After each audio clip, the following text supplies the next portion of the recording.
United States of America and to the republic for which it stands, one nation, under God, indivisible, with liberty and justice for all.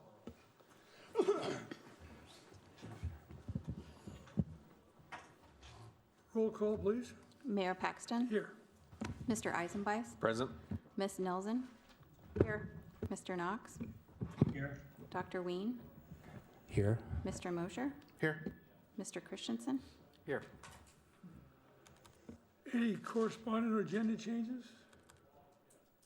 None. We have no ceremonial matters, so Dr. Zink, again, we're back to you. And I'll just preface by saying we thank you for all the good work that you've done. We're delighted you're here tonight to spend a couple minutes with us. Yeah. John, at least before you speak. Yeah, please, John. Yeah, thank you, Dr. Zink, for joining us. I sent some questions to your staff the other day, and I'm sure you've seen those.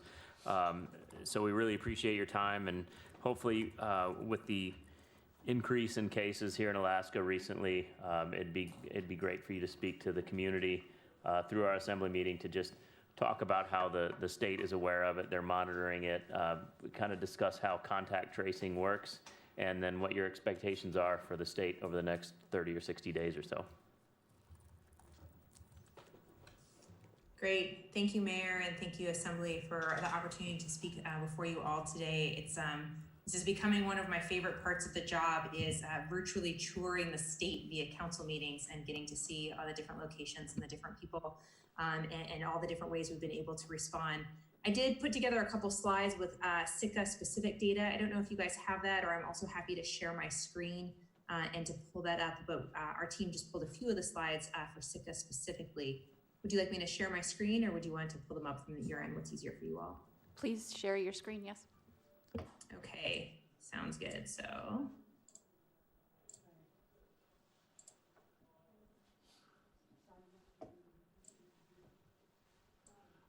okay, it looks like I can see on the PowerPoint, you guys can see there. So usually many people are familiar with the dashboard and data board, and I'm happy to be able to walk people through it if they've got other questions about the data.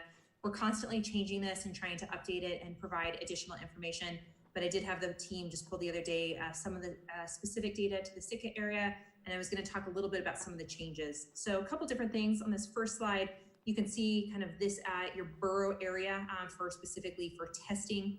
And what this is going to do is this is going to change in the next week or so. So we're going to be looking at the number of active cases averaged over a 14-day period per 100,000 as a way to give a better heat map of what's happening in the state. As we've kind of seen hotspots kind of pick up and then kind of calm down as the case has been identified. So I just wanted people to be aware that that testing data is on there, but then we're going to add additional information where we're looking at active cases per borough. If we go into the next slide, here's just kind of testing over time.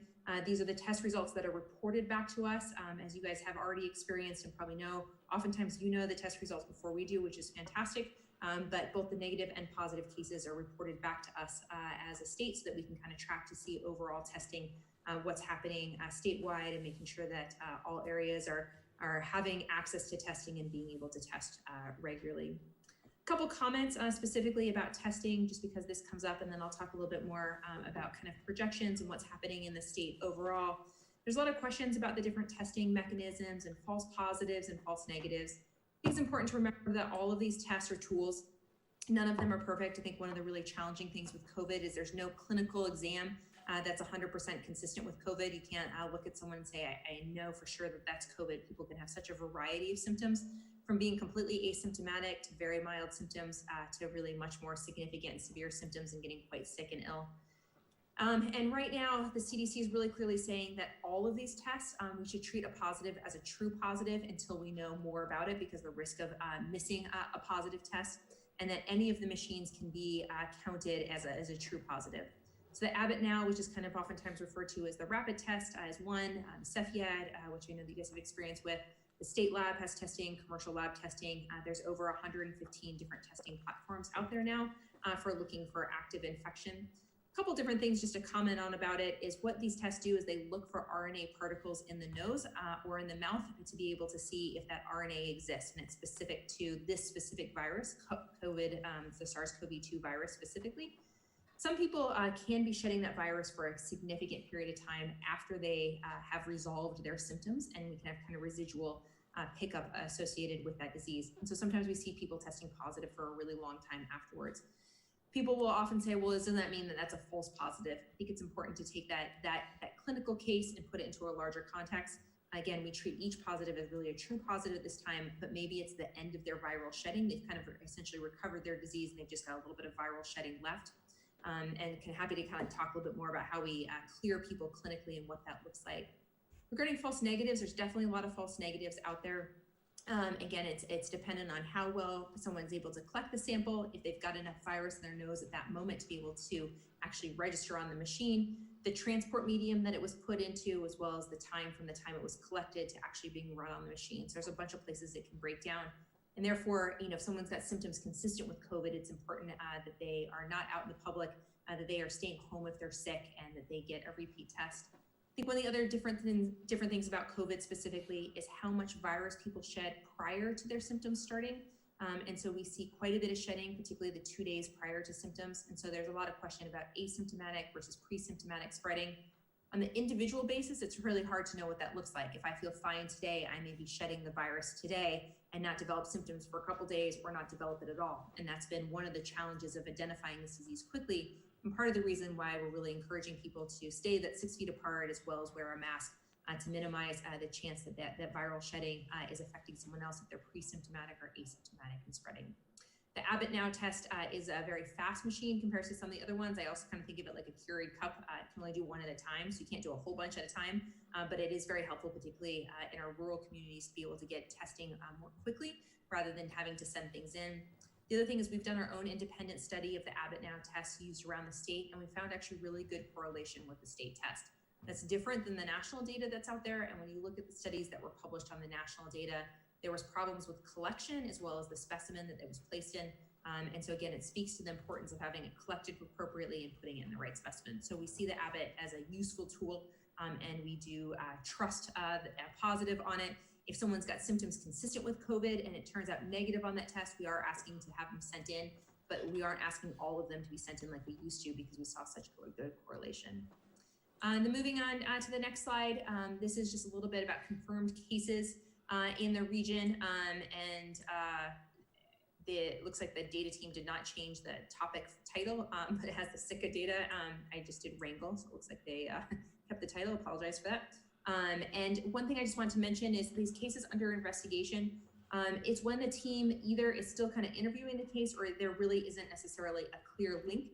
Your guys' data is a little bit more different than some of the other communities associated with this, and or they are someone who is kind of in an industry work group that is in a quarantine group. So a little bit of data variance there. Speaking to your question about contact tracing and investigation, what does that look like? So this was a little graph that the team had recently put together. I just wanted to kind of walk through. So someone gets diagnosed as positive, comes up on Abbott machine or Cepheid or the state lab. Sometimes the clinician who runs it knows first. Sometimes the state lab knows first, and then we're contacting the clinician to make sure that the patient knows it. Our first and primary objective is to notifying the patient that they know that they're positive, and usually that's done by the clinician. And then we follow up with the clinician and patient, make sure they receive that information. So there's the positive case detected, then the laboratory notifies the healthcare provider, or maybe the healthcare provider actually ran it themselves. The provider notifies the patient, and then the provider notifies public health. So COVID is a mandatory reported test. So all those tests get reported back to us. So as soon as we find out that there's a positive, then what we do is we assign this case to a contact tracer and investigate more about the case. These are usually public health nurses or itinerant nurses. They're people with healthcare training and HIPAA trained to protect people's information. And they're really there really to help support the patient, as well as to figure out who else they may have been exposed to then do a larger investigation to try to keep the lid on COVID and to see where else that patient may have recently been. So public health interviews that patient oftentimes can take a couple hours, and sometimes it involves multiple calls back. If you think about trying to explain all the places that you've been in the last 2 to 3 days, it can be challenging to think through. It's part of the reason why we ask people to keep their circle small, as well as a kind of a log of where they've been. It makes it much easier to do this contact investigation, to understand where they've been in the last few days. we want to go back at least 2 days prior to someone's symptoms starting. So sometimes that can be just the last 2 days, but oftentimes that's thinking more like a week ago. So what we oftentimes see is someone will be fine, develop symptoms, and then either wait a bit to get tested or get tested and then the test gets sent out and it takes a few days to get back. And so we're asking them to think, back 5-7 days ago about what their history looks like so we can think about who they may have been in contact. And then what we do is we either ask the individual or we work with them to contact their close contacts and say, it sounds like your mother was exposed when you had brunch with her. Do you mind calling her? Would you like us to call her to kind of touch base? If it's someone that, they may have been a restaurant or employer and then they don't want to be exposed, we may be contacting that person and say, unfortunately, it looks like you were exposed to someone who did test positive for COVID without disclosing their name or information, and just say, because of that, we are asking you to quarantine for those 14 days to make sure that you don't have the disease and you're not spreading it to other people. Public health may be contacting employers or other personnel or government or tribal entities depending on kind of the local spread and risk associated with that community. In general, we try to keep that notification process as small and as targeted as we possibly can so that it's as least impact on everyone's life. Again, there's no kind of special technology behind this. It's a lot of phone calls, a lot of just talking to people, asking them how they're doing and supporting them. And then we do call them throughout their quarantine period. We were calling people every single day through their quarantine period. We're spreading that out a little bit more. So we're not contacting everyone throughout their entire quarantine period, doing it more on days 1, 3, 5, 7, and 14 to see how they're doing and to see if they're developing any symptoms and to get tested if they have any symptoms. And depending on their work and their exposures, sometimes are recommending getting those people tested, sometimes just watching through the quarantine. And then on to the last slide again, this is kind of tried and true public health work that we've been doing for years across the nation and in the state. It's what we do, everything from syphilis outbreaks to measles to tuberculosis to hepatitis, kind of identifying cases and then doing contact tracing to try to isolate it. Depending on the length of time that the person would be infectious depends on how long we ask people to quarantine for or additional recommendations. So again, this is kind of that backbone of testing widely, isolating sick individuals, finding who they may have been in contact with, and then quarantining. And this way of kind of boxing in COVID has been consistently kind of shown as one of the least invasive but most effective tools at being able to minimize the spread. But really takes a tremendous amount of work as well as partnership. And so again, if you get a call from a public health nurse and one, answering the call, two, helping to follow their recommendations, and three, kind of keeping track of who you've been exposed to so that we can kind of quickly identify and isolate those cases. So those are just a few slides through together. Again, I'm happy to kind of go through a little bit more detail about the slide deck. The other questions that you asked about where are we going and where do we see things, we definitely are seeing kind of an increase in cases. And I guess since I've got my slides up here right now, I'll just pull up the data hub while we're speaking, I guess, although it looks like you can't see that one. Yeah, you're still on the slides, which is fine. So if you look at the data hub, you can see that we've kind of had this first wave and then we had this kind of second wave that's been coming through. Today, we did have a lot of non-resident cases. We're kind of in the peak of our fishing season by number right now as people are kind of moving through their quarantine periods. We are definitely seeing a lot of phishing cases associated with the testing and quarantining prior to their work and are picking up cases early on in that process. We continue to look at those 4 different metrics: testing, the contact tracing, the hospital capacity, and the overall epidemiology to determine kind of our next steps and where we move from there. We are hiring additional contact tracers. We are expanding our lab capacity on a daily basis. Right now, we are the 8th most tested state in the country and the lowest positive rate of the country for test positives, and see that as an important tool at identifying cases early and often to minimize the impact on business and on life as a whole, but also really trying to keep a lid on COVID in as many ways as we possibly can. So brief overview, and happy to answer any questions or concerns or thoughts. I find it really useful to hear your guys' perspective. Happy to go through the dashboard more, and we'll turn it back over to the mayor and the council. Hi, Valerie Nelson, Sitka Assembly. My question is, it appears from your slideshow that you're saying false positives are rare, false negatives aren't.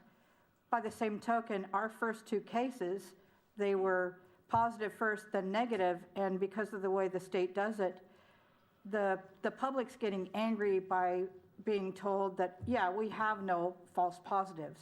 How do you explain to the public or your constituents that when somebody tests positive and then have 3 more tests and they're negative, is that really a false positive, or it's just always going to be positive? Thank you. No, I really appreciate that question, and that's why I threw these slides in for your community. I think that the Sitka area, as well as one other community, this comes up a lot, particularly because of that first case that you had. I think the question is what makes a positive a false positive or not a false positive? So like for that first case, tested positive and then 3 negatives afterwards. Did that person have the disease and was just at the very tail end of it and then just didn't pick up virus in their nose afterwards? We don't have any, the ways that you can get a false positive are 1, that somehow the sample got contaminated in the process, or 2, the person no longer has that RNA remnants in their nose that's picked up on additional tests. Just like you can test positive for the flu, and then as you start to recover from it, you don't test positive for the flu any longer. And that doesn't mean it's a false positive. It doesn't mean that that first test was wrong. It just means that that viral remnants was not picked up. And that particular case was really challenging because it was really hard to get a history or more information to kind of know a better bit about it. We were never able on that first case to determine was it contaminated, again, so that person never had it, or was it associated with that, which is the very end of their disease. And there are always going to be unknowns. I think that the risk of identifying a case as a quote false positive is potentially harmful, because then I think it's the tests that we have are so specific to the virus that causes COVID specifically, that if we then start to put into this is a false positive, and we don't have any reason for contamination, any other reason to suspect that this was not truly a positive, to ignore that positive as a positive and the risk associated with that. That being said, these are tools, and tools are all limited in their ability to be able to detect disease, as well as be able to be perfectly accurate. There's no good clinical diagnosis for this, and as I mentioned previously, people can have remnants of the disease that they shed for 6-8 weeks afterwards, but the CDC has never actually been able to grow live virus out of it. So was that first case just shedding little tiny bits of that remnants for a long time afterwards, and had it weeks ago? We just don't know on that specific case. Again, we're trying to follow the science as quickly and as closely as we possibly can. This virus was diagnosed less than 6 months ago, and we're consistently being told by the manufacturers of these machines, as well as the CDC, is really to treat every positive as a true positive, and continue to investigate closely those cases, do the investigation, do the contact tracing, make sure you don't have it in the rest of the community, because the risk of not doing that is significant. Yeah, Dr. Wayne. I apologize for saying this, but Dr. Zink, you're positively AKA, otherwise known as approachable, knowledgeable, and articulate. And I'm not going to leave out tireless, because I know this is the end of your busy day. And I just wanted to say that Alaska is very lucky when you consider the other 49 states to have you at the helm, because this is truly a most difficult job. So no question, just a statement of fact, and we're going to treat this as a true positive. Thank you, Dr. Wayne. Other questions for Dr. Zink? Dr. Zink, thank you very much. God bless. Keep well. Thank you, ma'am. Appreciate so much the time, and thank you for the kind comments, but please keep sending us questions, keep giving us feedback. We are all in this together. We appreciate, that's the only way we grow. Poor Dr. Wayne, we have made his board work hard, and we know that this has been really challenging in the Sitka community, particularly with your first initial cases. So appreciate the time, and look forward to more conversation. Thank you, ma'am. Okay, we're now under persons to be heard on any item not on the agenda. Yes, Mr. White. Hi, I'm Gary White. I run CEDA, Sitka Economic Development Association. Today I'm here as the chair of the University of Alaska Southeast Advisory Board Council. Just wanted to make the assembly and members of the community aware that right now, beginning of the month, the Board of Regents for the University of Alaska system held a vote to look at the the viability of absorbing the entire University of Alaska Southeast system into the University of Fairbanks. And there was quite a bit of pushback beforehand, which was pretty much ignored by the Board of Regents. And what the university president said is that he estimates or guesses that he could find out a $15 million cut by doing this action. But if you start looking at the numbers, the University of Southeast Alaska is, their general fund budget every year is about $23 million. It's only 7.6% of the entire overall system. So if they're looking to whack $15 million out of $23 million, it's potential that they're just going to close down our local campuses. Now, this is just an investigation. Nothing's been set out that this is what's going to happen, but I just wanted to bring it to your attention to let you know that we have a real possibility that in fiscal year 2022 that we might not have a campus. I've had members approach me about Mr. Leach is on our advisory committee, our council, and we'd like to extend an invitation to an assembly member if they would like to become on this advisory council as well, and I'll leave that up to you all to decide who that would be, but I just wanted to invite that and to let the public know that if they have any questions they can ask me. They could call over and talk to Matt, who's currently the campus director, but this is kind of a bummer for our community if they do end up closing this down. So thank you. Thank you. Other persons to be heard on items not on the agenda?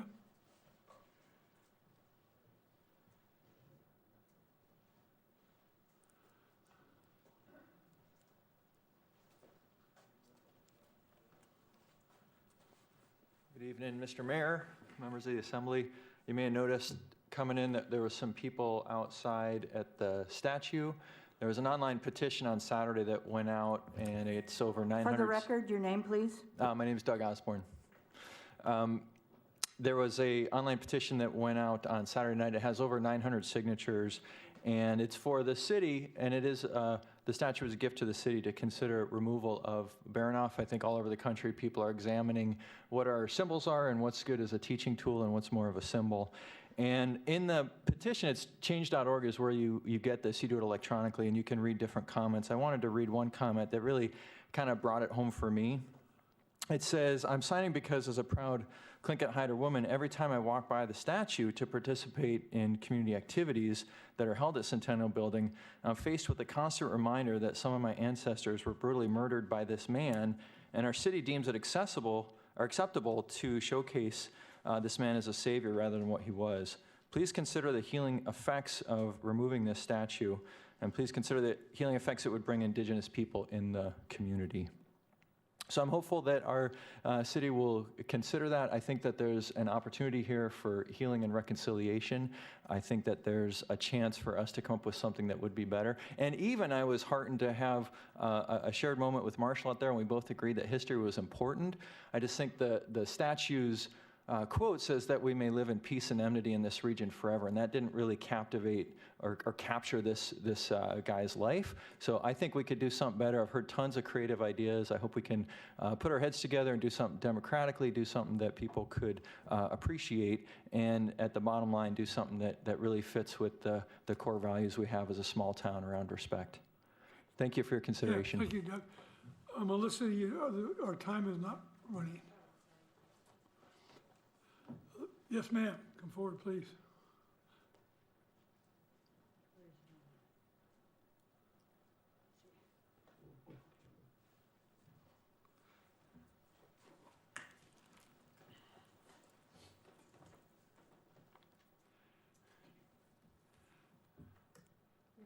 Thank you, Assembly people, and thank you for your time to listen to us tonight. And my name is Harriet Miyasato Belil, and I'm president of the Alaska Native Brotherhood, Camp 1 here.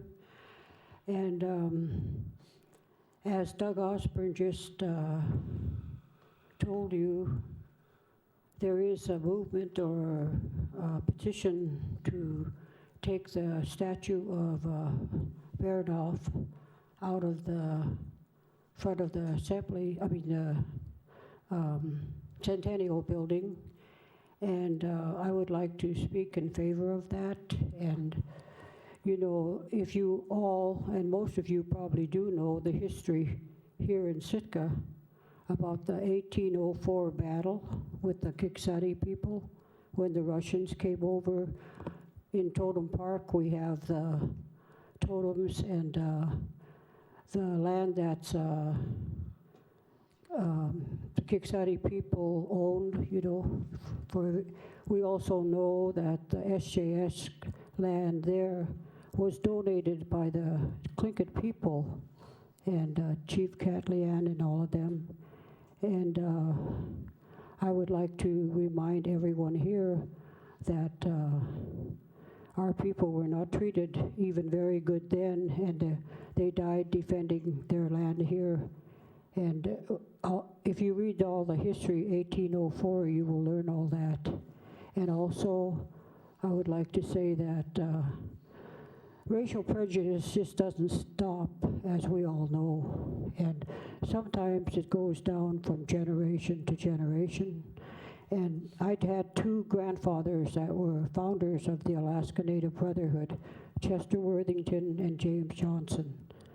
And, you know, they were pretty intelligent and knew our rights to the land and everything, and went to SJ. But what I'm saying about the present day today is that my daughter, Paulette Marino, who is a grand president of Alaska Native Sisterhood, 3 or 4 years ago, she went up on Castle Hill, and her and Andy with her, they just had little signs saying that the Tlingit people were the first people on this land.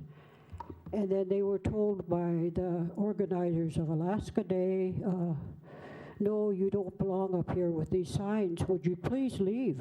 And, you know, of course my daughter was quite insulted, and that wasn't really, that's practicing racial prejudice again, you know. And we have 6 generations here in our organization, which is the oldest Native organization, and the civil rights before the black people had a civil rights movement we had. So I would like to say that I would be in favor of removing that and not experiencing such prejudice by the Alaska Day Committee, because they did it again and made all of us get off the Castle Hill. I would just like to bring that to your attention when you consider about, you know, whose statue should be out there. Thank you. And my name is Nancy Furlow. I am the Alaska Native Sisterhood Camp 4 president, and Camp 1 and Camp 4 stand together in asking you to please remove the statue of Baranof. I want to share a personal story. You know, growing up with that statue thrown in your face when you know the kind of slaughter and death and destruction that it represents hurts. It's painful. And when I went to college and I went to graduate school and I wanted to learn more, and I got into the archives to really dig into Baranof and what happened, I cried and sobbed. And the librarians in the archive would come stand beside me and say, you know, are you okay? What's happening? And I would tell them the story, and they would cry with me.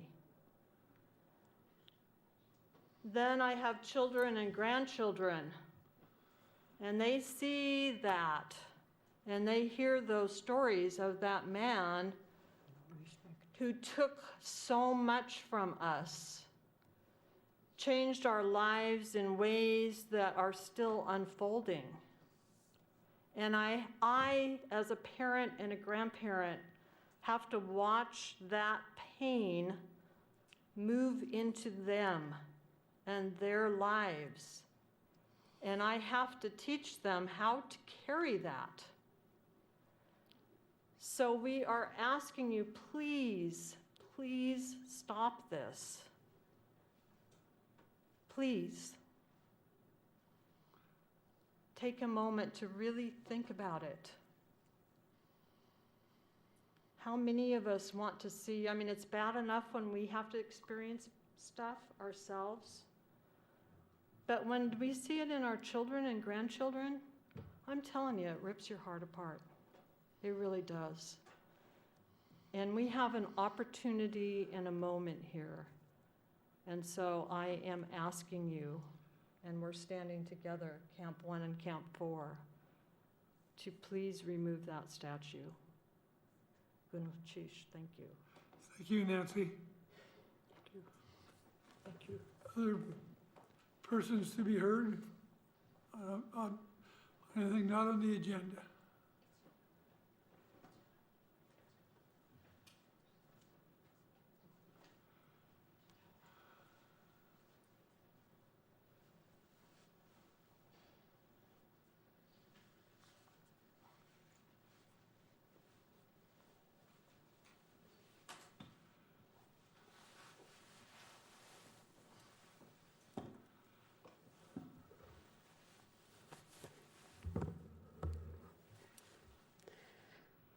Good evening. City of Sitka Mayor Gary Paxton, City of Sitka Assembly members, City government, our guest, and those people that are with us today. We are on Linket Ani. We are visitors. Can you identify yourself, please? Yes. I'm sorry, ma'am. Thank you. We are visitors and we are guests. Thank you, Mr. Paxton. I am of my mother's people, the Klinedi. That is my clan, Ayahut. I am a child of the Kagwantan, Yadi. My Tlingit name is Shkunyek. I come to you today as a citizen, as a constituent of yourselves, of which you have a deep responsibility to represent not only some, but all of us. So with a heart of unity, we come together today and provide an opportunity for the City of Sitka and the Assembly to speak their mind that all people, all cultures, all races are invited, are welcome, and can exist in their own unique ways within our community.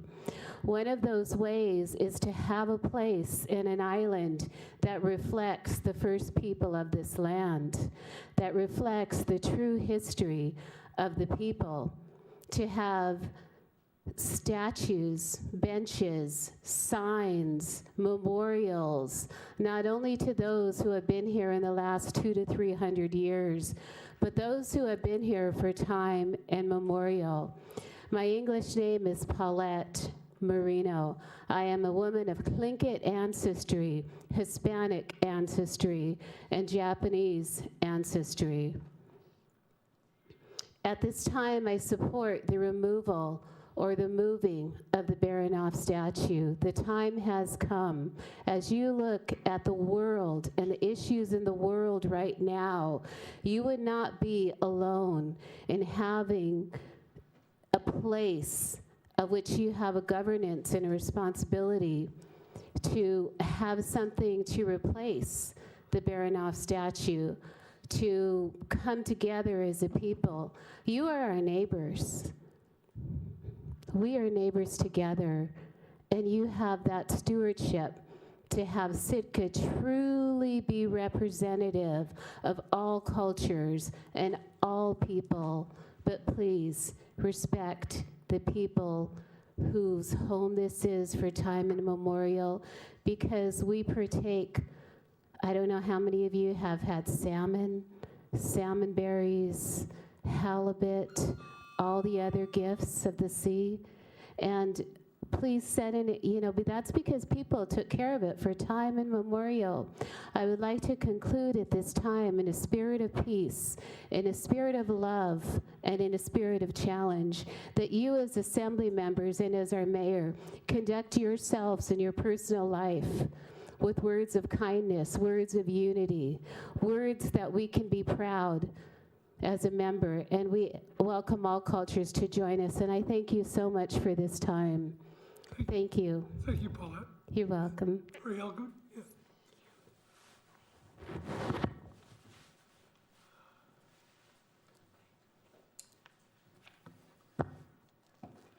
Can you hear me okay?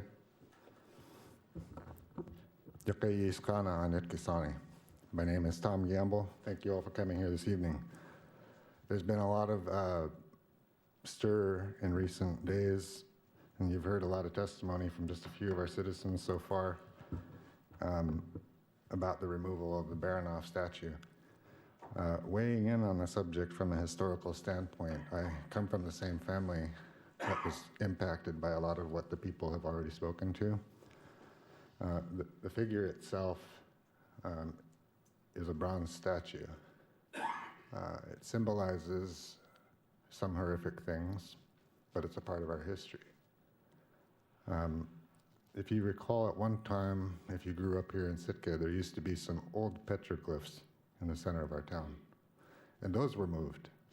I don't know anything about where those are at, but if there was no discrepancy or hardship by the city then to move portions of Sitka's history away from the downtown area for viewing, so that people could appreciate Sitka's history that we've been here for 10,000 years.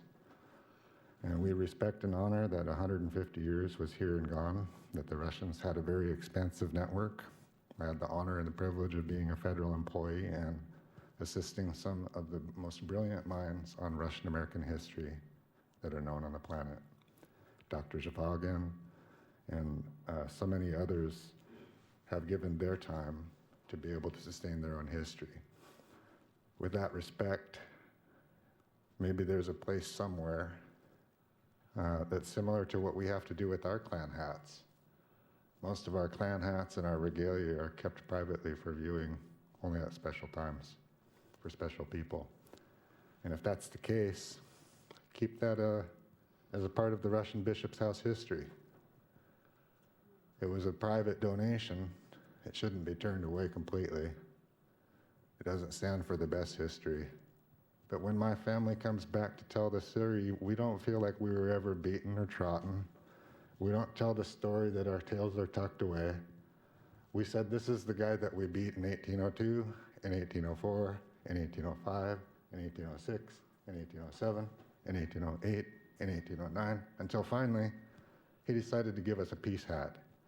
So when we talk about symbolism, some of the people are going to say, let's echo the opposite sentiment and let's show the Tlingit warrior, Katlian.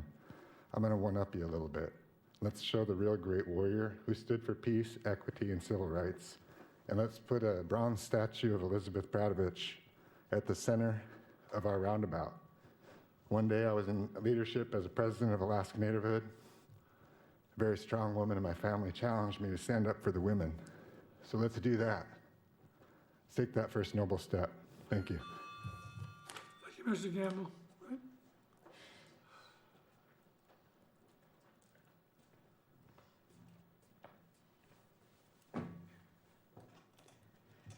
Hello, my name is Chandler O'Connell. I'm grateful to be a community member here in Sitka and to have grown up on Tlingit. I'm here as well to ask the Assembly to take quick action to remove the Baranof statue in front of Centennial Hall. And this probably feels like a timely request given the national conversation, but it's certainly not a new one. Since this statue was first put in place, there has been opposition to honoring this particular figure in this particular way. We do need to reckon with our history, good and bad, not least of which because that history is still shaping our lives here in Sitka today, both good and bad. But the Baranof statue does not give a complete history. I think it serves to honor and celebrate a colonizer. When I look at this statue, I think about colonization. I think about the violence, pain, and loss experienced by the ancestors of my neighbors and friends in the periods of Russian and American colonization that followed. It's a complex history, but it's certainly not a history that can be adequately reflected by a single statue. I know this statue was meant as a gift to the community, but I think as community leaders, it's important to focus not just on the intention of a symbol, but on the impact of what we choose to celebrate. Whose history are we celebrating? Whose lives do we care about? Whose voices do we listen to when we make community decisions? I think leaving the statue up causes harm. I think it sends a message to folks in this community about what matters. And I think removing it harms no one and creates the opportunity for a healthier, more balanced community where we can hopefully have more historical understanding, more accurate context on what shapes our community today. Thank you for considering these comments. Thank you, Chandler. Other comments from the public?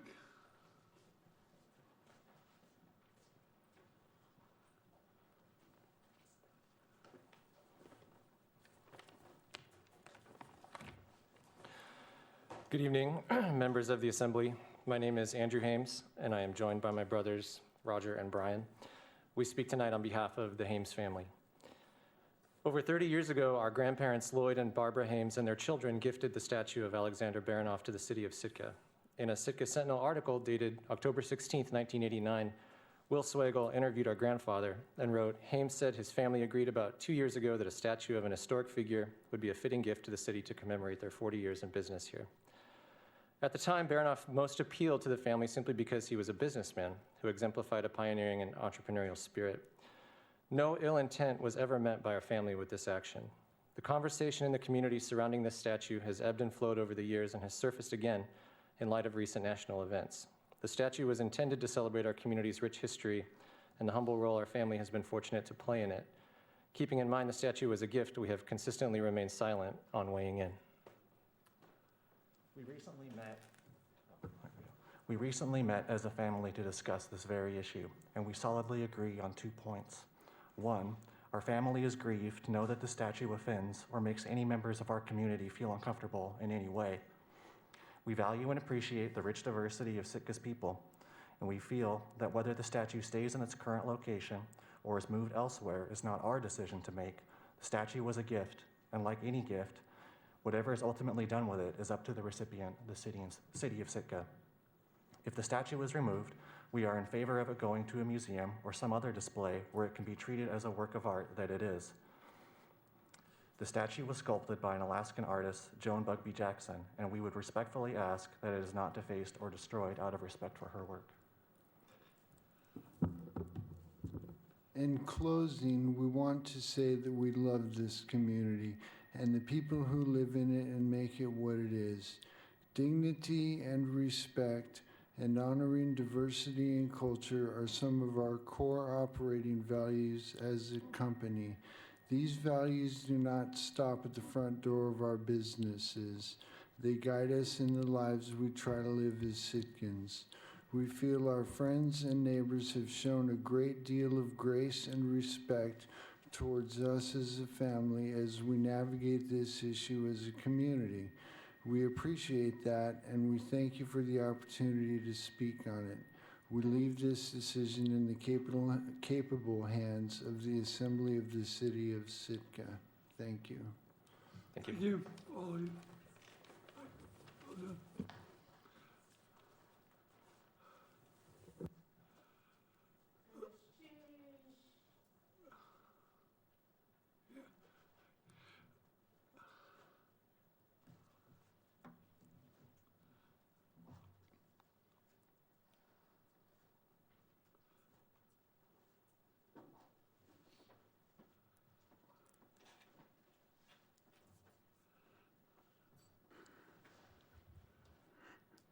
Thank you, Sitka Assembly. My name is Bob Sam. I grew up here in Sitka, spent my whole life living here, and I've always loved this community very much. I always felt that Sitka is a place that we could do it quite differently here. We have a long history that goes back centuries. Even Russian time, we have a 250-year history with them. I worked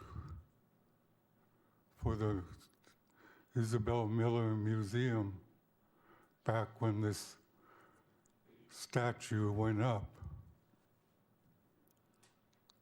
And also, I listened to some elders in how they felt about this statue. One of the concerns that I found quite interesting was what we call the Blarney Stone. I'm not here to talk about who's sitting on that stone. I'm here to talk about the stone itself. That rock goes back to ancient time. It could even be said it goes back to the time of Raven. And human beings talking to animals, and animals talking to human beings. That's how far back that rock goes. It's a very precious rock.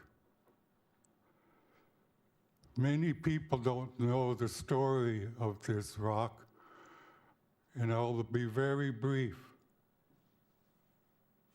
It concerns our children. There's a stone in Crescent Harbor that was once the cornerstone of the Sheldon Jackson property. It was considered a cornerstone for a reason. That property is to be used for the education of children. And it was moved by the city of Sitka. So let's correct it and move the Blarney Stone back to its original location so that our children are safe. We're doing this for the children, and we're here speaking on behalf of the future. I love this community, and I say we could do it differently here. And I still feel that way. Thank you. Thank you, Bob.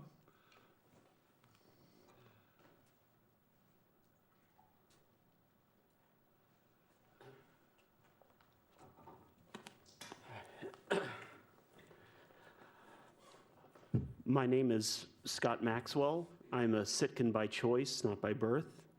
I am actually here because of the story of Alexander Andreevich Baranof of the Russian America. My fascination with Alaska began with learning about his story and the story of the Russian America as a schoolboy. I also come to you, I am originally from Maryland, from Washington, D.C., an area that is very steeped in Civil War history. And as people have noted, that has been very much in the news lately with stories of monuments, statues, Confederate mementos like that coming down. I ask that you consider removing the statue of Baranof from the public center in front of Centennial Hall here, and I would like to see that transition happen peacefully, given how that story has played out in many other places around this country. I have, in conversation with Sitkans about this issue, one of the main concern that I wanted to speak to was the idea that if we remove one, if we change one monument, the slippery slope of other monuments or other relics or reminders of the Russian colonial era that might fall as well. I don't believe that's what anybody is suggesting here. I don't think anybody is expecting to completely upend the city of Sitka. What they're asking for is to take that very public, that very central position that the statue now occupies, here in front of the town's convention hall, in front of the town's library. That is clearly a position of honor, and it is saying that we want to center the story of Sitka around that one man. And I believe you've heard testimony from Sitkans, from local Native leaders, who don't believe that should be the center of Sitka's story. I ask you to consider a change, a transition, the removal of the statue from that position in that light, that is not what we want to center Sitka's story on. Thank you. Thank you, Scott. Other comments from the public? Once, twice, okay. Public comment is closed. Yes, you've got one phone, yes, thank you, Melissa.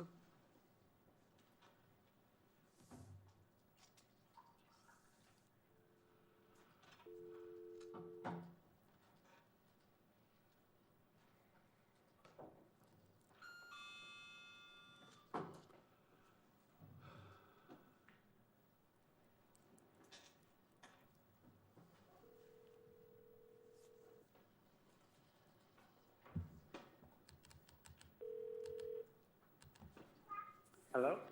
Hello, this is Melissa calling from the Assembly meeting. Oh, hey. We're now at persons to be heard for any items off the agenda. It's your turn to speak for 3 minutes. Oh, thanks. My name is Nicholas Galanin. Calling in regards to the Baranof statue. Baranof Monument celebrates the history of white supremacy and ignores the murder, rape, torture, and enslavement of indigenous people he committed. Do you choose to commemorate genocide, rape, enslavement, murder, and colonial violence visited on my ancestors? Is Sitka a community that will choose to profit from cultural tourism while erasing the history of my culture in our community? How many of you know the names and stories of the indigenous historical figures who fought to save our families when we were invaded? How many of you care that every place you set foot has an indigenous name that was forcibly removed from our mouths? You cannot fix what was done before your time, but you can be an ally and use the power you have to participate in creating an equitable and just community that doesn't celebrate the genocide of Tlingit and Unungan ancestors. Baranof is a historic figure who was responsible for murder, enslavement, rape, and the perpetrator of genocide. This history is still felt by our indigenous communities today. Indigenous women are statistically highest in missing and murdered cases across North America. Our languages have to be revitalized because they were violently taken from us. Use this opportunity to be on the just side of history, to tear down monuments to violence and genocide. Remove the Baranof Monument and replace it with a monument, perhaps Elizabeth Peradovich or William Paul or Kathleen Ann, all who are important historical figures who fought to protect the lives and rights of indigenous people on this land. There's one more letter I'd like to read to you that is circulating the internet right now. Is an email from Valerie Nelson, who sits on the Assembly, and I'm going to read a few words from this. Valerie says, maybe we should remove the totem poles and the war canoe. And then goes on to say, when is this going to end? If you don't like our town, there are other places that might make you happier. I would like to ask that Valerie Nelson steps down from her position. I don't think that she's capable of serving the community with words like that. Thank you. Noted. Yeah, Mr. Thank you, Mr. Glenn. Yeah. It's unfortunate that he didn't read the full email. I've been a community member for over 60 years. I was raped at 7 years old when I was a child by 2 Native community members. Never was it reported, never was anything done. I hold no animosity towards what happened back then. I hold no animosity towards the tribe, and I'm kind of tired of all the crap that's going on. So when we get 50 emails because some assembly members saying, hey, let's move the statue, don't you think people are going to get tired of it? I like the suggestion about having Elizabeth Peradovich at the roundabout. That's a more prominent place than Harrigan Centennial Hall. But this is wrong, what's going on. It's divisive, and not a lot of people know this story. My Native friends, my white friends, but now it's public, and it can go viral, just like the little letter I wrote to Larry Edwards, because I'm not going to take this anymore. Thank you. And if I need to step down, I will. You will not step down. You're a valued member of our assembly, as is everyone. Okay, that's in a public comment. I want to say While the protest was going on, public comment is done. Yeah, thank you. I did spend some time with the protesters. I was out there and listened to them. And my just comment is, as we go forward on this, we need to do it in a people fuss with me, in a Christian, civil manner, without intimidation, telling our story and letting our community come together in a positive way to solve what we heard today. And that's my commitment. I'm sure our assembly will try to do the best we can. And Valerie, not only I was administrator when she was a mayor. She was a very, very capable mayor. She cares deeply about this town, as Nicholas does. So we need to see the best in each other, not the worst. Okay, 5-minute break.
we're going to call the meeting back to order, and we are at the consent agenda.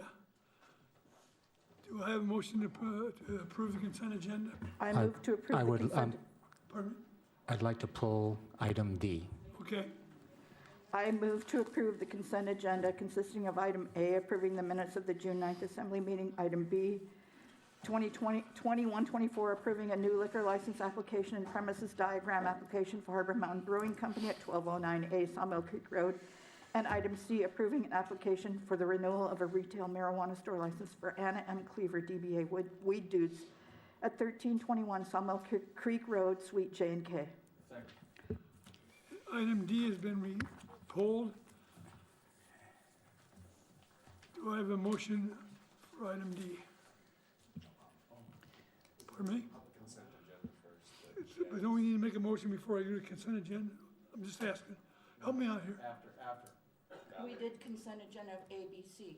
A, B, we didn't do it, we didn't do D, so. So AB, consisting of ABC, now we take public comment, and then you vote on ABC, the consent.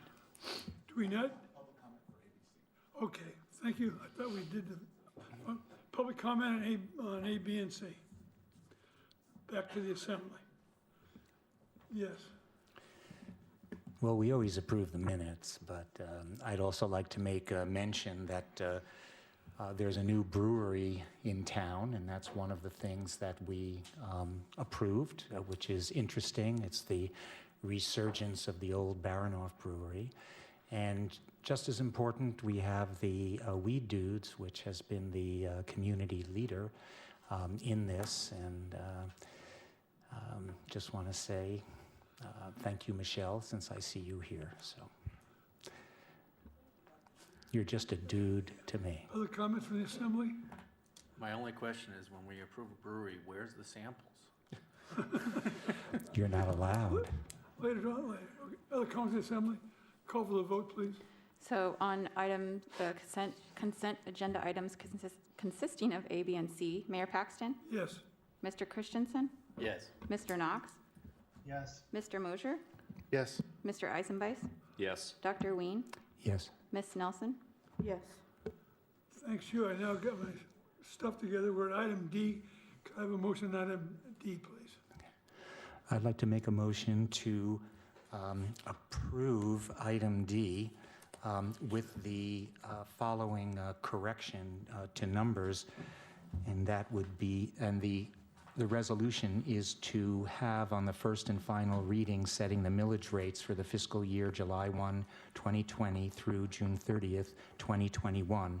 In the original resolution, there was a small numerical error, and this motion will seek to change it.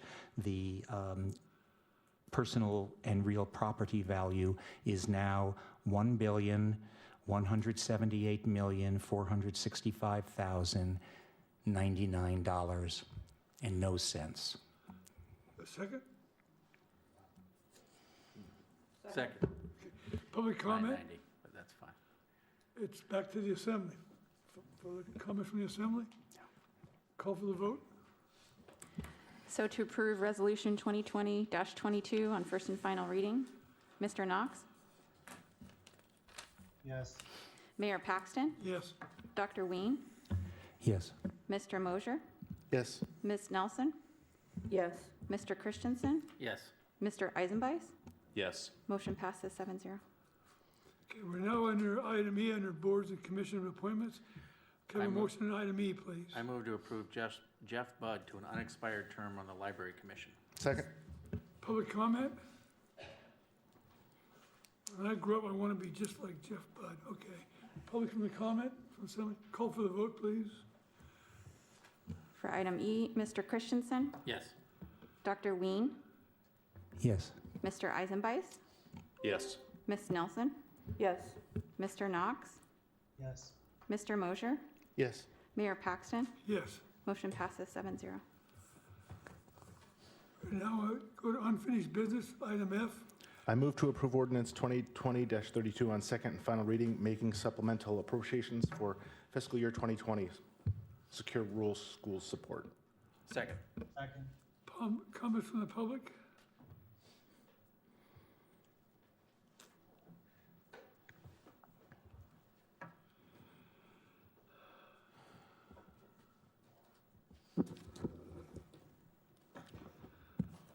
Good evening and greetings, Assembly members, Mayor Paxton, Administrator Leach, and staff. My name is Eric Van Sice, Board Clerk for the Sitka School Board. I sit before you to seek approval of sharing 50% of the Secure Rural Schools funding the city has received. This is in the amount of $229,037.67. Outgoing Superintendent Mary Wagner made this formal request in a letter dated May 28, 2020 to Administrator Leach, of which he shared in your June 9th Assembly packet. Secure Rural Schools funding from the federal government is not automatic at each year, as we have seen. When this year's budget was built, both of us as a board and assembly did not include these in our funds, as availability was uncertain. Historically, when received, the assembly has split those funds equally to aid in city and school needs. I can assure you, as the veteran school board member, that any funding we have received and continue to receive is invested wisely and prudently, with one single goal in mind: to provide the safest, most effective public education that we can for our children. While we cannot pay back these funds, what we can give back to you are young adults who graduate with skills and abilities to be productive citizens and not a burden to society. The biggest identified need of our district is to have counselors and mental health professionals embedded in each of our 5 schools. At present, Blatchley Middle School is in need of a full-time counselor, and Pacific High School is in need of a licensed professional social worker to complete this continuity of care and guidance for our students, kindergarten through senior year. The COVID-19 pandemic has brought forth the full brunt of this need, as other things identified tonight, and we are seeing this right here in Sitka. Regarding COVID, it has been 6 months since our children found themselves out of school, homebound, and distant learning. We, as those across the world, are seeing firsthand the mental health impacts of this continued pandemic, and we're only seeing the tip of the iceberg. In closing, I respectfully ask for your consideration of splitting the Secure Rural School funds as we have historically done in the past. As a district and as a board, we desire to be fully prepared and responsive to the needs of Sitka's children. We also understand the needs that you, as assembly members, have identified from your side of the table, which are many. Our longtime vocational education teacher, Tim Pike, has said it best: we only have one shot at providing our children the best and safest supported education. There's no do-overs.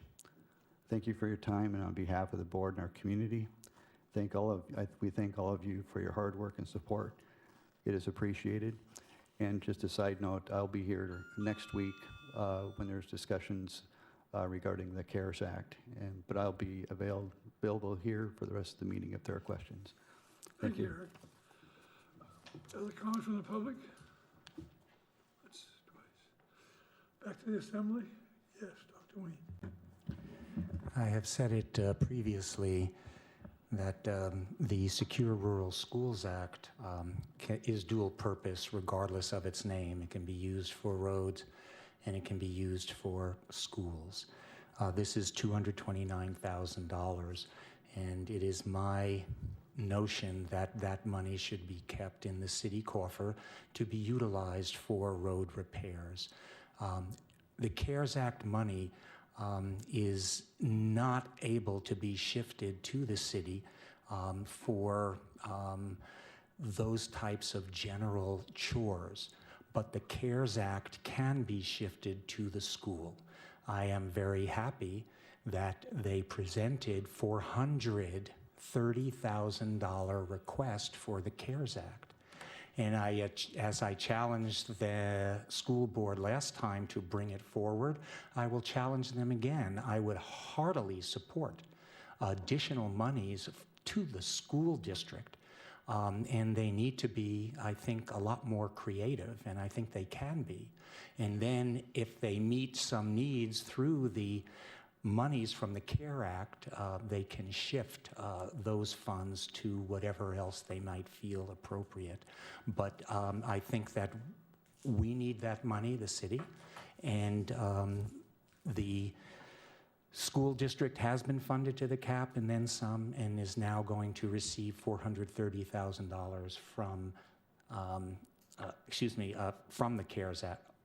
And I just feel that it would be better served, I'll say, to share. And by sharing, I mean you take the CARES funding, we take the secure rural. So. Valerie?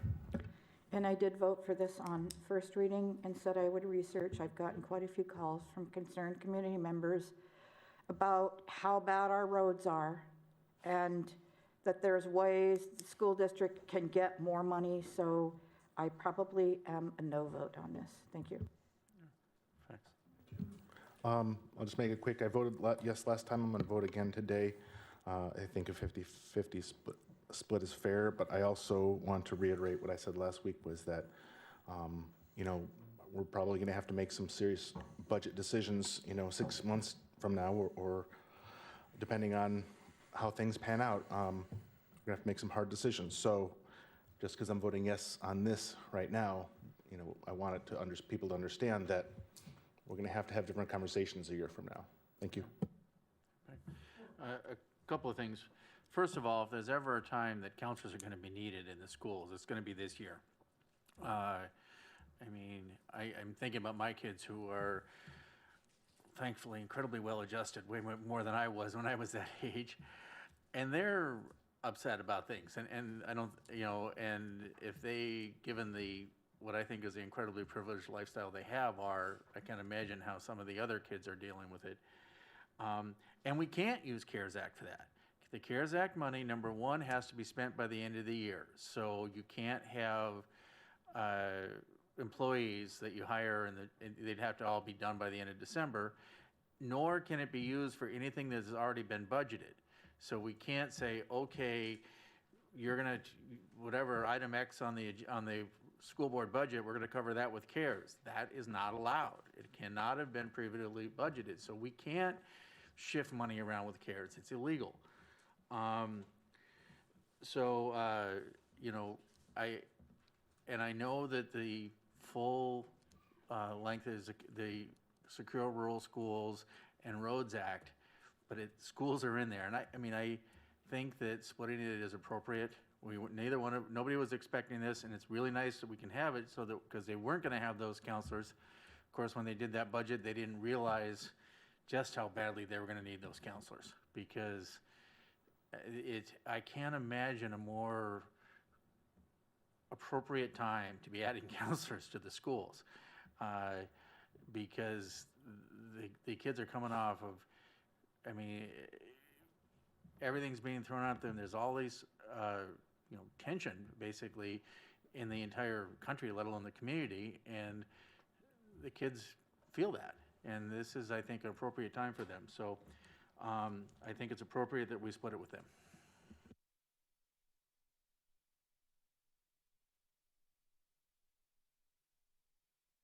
Reluctantly. And I'm not making this comment to fuss with the school district. They got fully funded. We reduced our budget by over $2 million for 2021. I asked Mr. Sweeney, how's it look for the end of the 2020 deal? And he won't know till like end of August when he gets it. The sales receipts will probably be another $1.5 million short there. So there's a come to Jesus time here, and I don't know how we're going to do it, but we need the town to know that we're helping in this vote, helping our school district, I think, for a legitimate means, but we're going to have to be in a position to find out how we're going to pay for our roads. We need to get Lincoln Street done and other roads done, and so how we do that, we'll need some community support to get that done. Okay, call for the vote. For ordinance 2020-32, second and final reading, Dr. Ween, No. Mr. Knox, Yes. Mr. Eisenbeis, Yes. Mr. Mosier, Yes. Mayor Paxton, Yes. Ms. Nelson? No. Mr. Christensen? Yes. Item F passes 5-2. We're now at item G. May I have a motion, please? I move to approve ordinance 2020-33 on second and final reading, amending Title IV Revenue and Finance of the Sitka General Code by revising Chapter 4.09 Sales Tax relating to exemption certificate. Second. Public comment, item G. Back to the assembly. Do we need to have Mr. Sweeney come forward? Are we ready to go? We can call for the vote. For ordinance 2020-33 on second and final reading, Ms. Nelson? Yes. Mr. Mosher? Yes. Mayor Paxton? Yes. Mr. Eisenbeis? Yes. Dr. Ween? Yes. Mr. Christensen? Yes. Mr. Knox? Yes. Item G passes 7-0. We're now under new business, item H. May I have a motion, please? I move to approve ordinance 2020-34 on first reading, making supplemental appropriations for the fiscal year 2021 Airport Terminal Improvement Project. Second. Before I ask for public comment, do you want to give a quick update on what this is so the public knows? Or Yeah, I was Mike? going to ask Michael Harmon to come up. Yeah.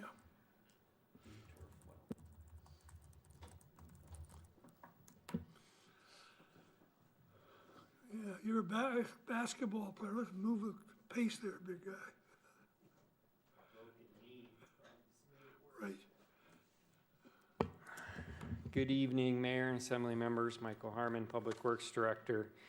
The item before you tonight relates to one portion of a bigger project. As you all know, we're on the pursuit to try and upgrade and remodel our airport in a more major way. One of our key partners in that is TSA, and we've had a grant opportunity with them to upgrade their secured area that we don't really see behind the scenes to process the bags. And a big part of that that makes us unique is all the fish box traffic we get at the airport and the slowdowns that causes. So this grant enables that area to improve, which will speed up baggage processing and help our customer flow. Our customers will see an advantage from that. This portion of the project sits right in the middle of the building. So everything else we're doing in terms of design, nothing's absolute, everything else, but a lot is core to this design and fits around it. So we've been in a holding pattern waiting for this grant to fully develop. Right after we executed this, we had government shutdowns, we've had COVID, we've had on and on, TSA losing staff, and they haven't been able to move forward on it, which amounted to increased costs for our consultants to be put on hold and some change in direction. They have now come forward recognizing that impact and want to fully fund that by increasing the grant. So that's what you have before you tonight, is just a small grant increase to fulfill the extra costs that they've brought forward through these delays. And there is a small amount of match, just over $4,000 that we would need to do for our portion of that. Thank you, Mike. Public comment before we come back to the assembly on this item? Okay, back to the assembly. Just a comment for Please. just public consumption, and that is there's a 5% match for the city on this. And so that's just a note that we do have to come up with, I think, $45.69 for the additional amount of money. But overall, it was like $12,000, which I guess doesn't sound like such a bad deal. So, thank you. Other comment from the assembly? Call for the vote. Oh, did you have something, Kevin? No. Okay, I'm sorry. Call for the vote, please. For ordinance 2020-34 on first reading, Mr. Mosher? Yes. Ms. Nelson? Yes. Mr. Knox? Yes. Mr. Christensen? Yes. Mayor Paxton? Yes. Mr. Eisenbeis? Yes. Dr. Ween? Yes. Item H passes 7-0. We now have item I. May I have a motion, please?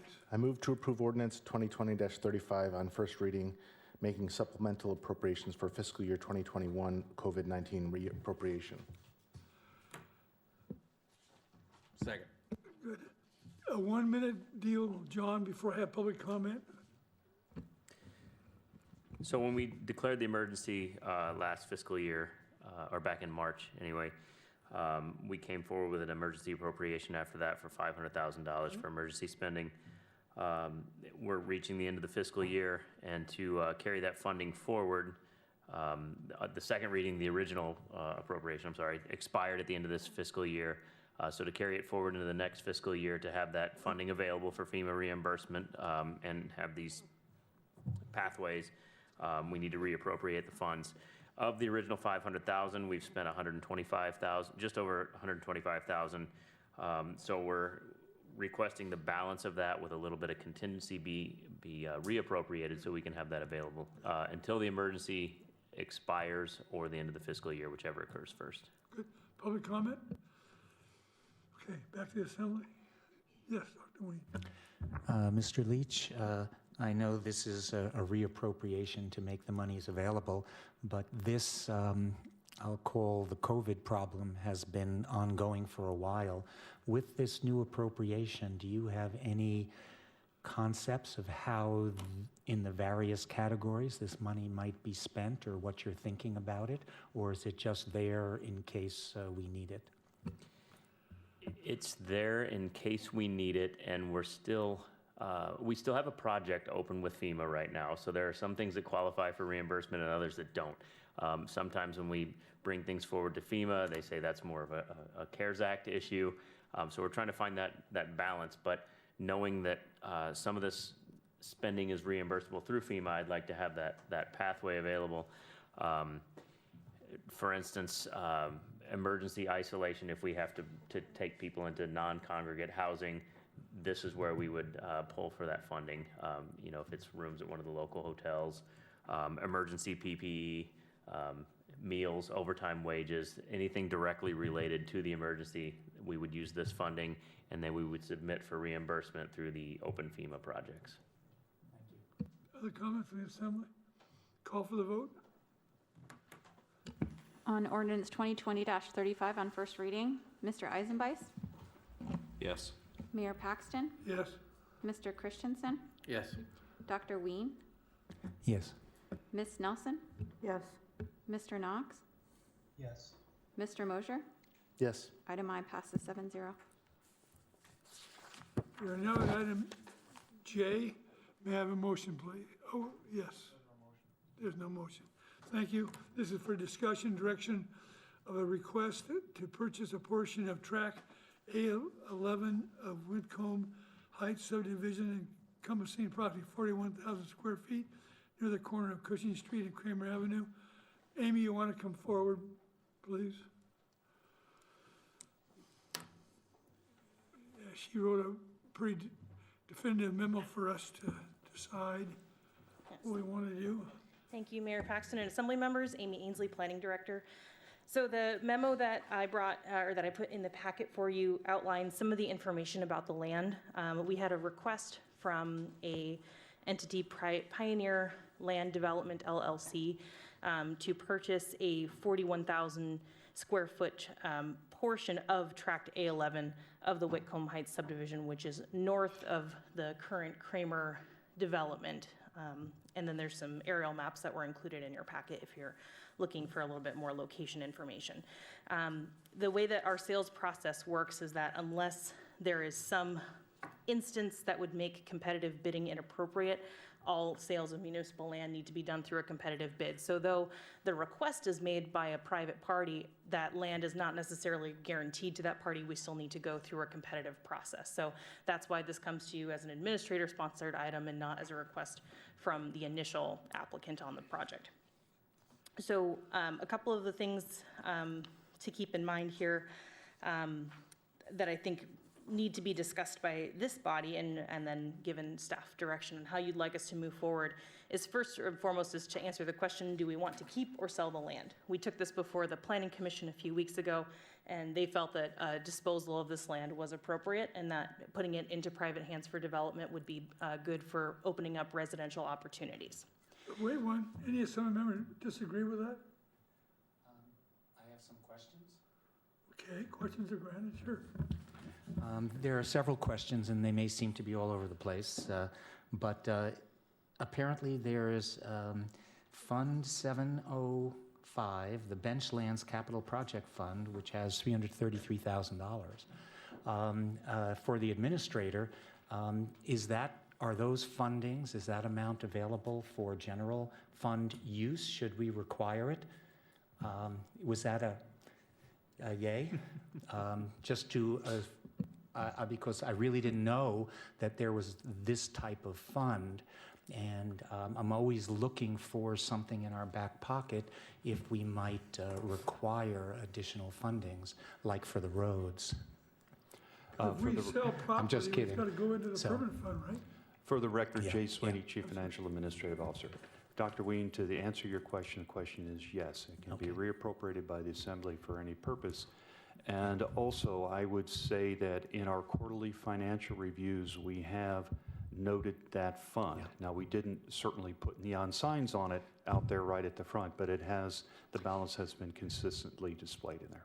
Okay, thank you. It's got a neon sign now. Another question is, it says Shannon and Wilson, due to their landslide runoff analysis, made this low-risk area. Now, with the Shannon and Wilson review, has their full, I'm sorry, you have to refresh my memory, has their full report been released to the general public? I will have to defer to perhaps legal counsel on this because I'm actually not familiar with the public or not public status of the Shannon and Wilson report. I can somewhat answer the question, but do you, okay. I have multiple landslide studies that are in draft form that I'm aware of, and I don't believe that any of them have been published at this point, and that's another issue that we're still working. Okay. But So was this report still in draft form? Because it's now published. Okay.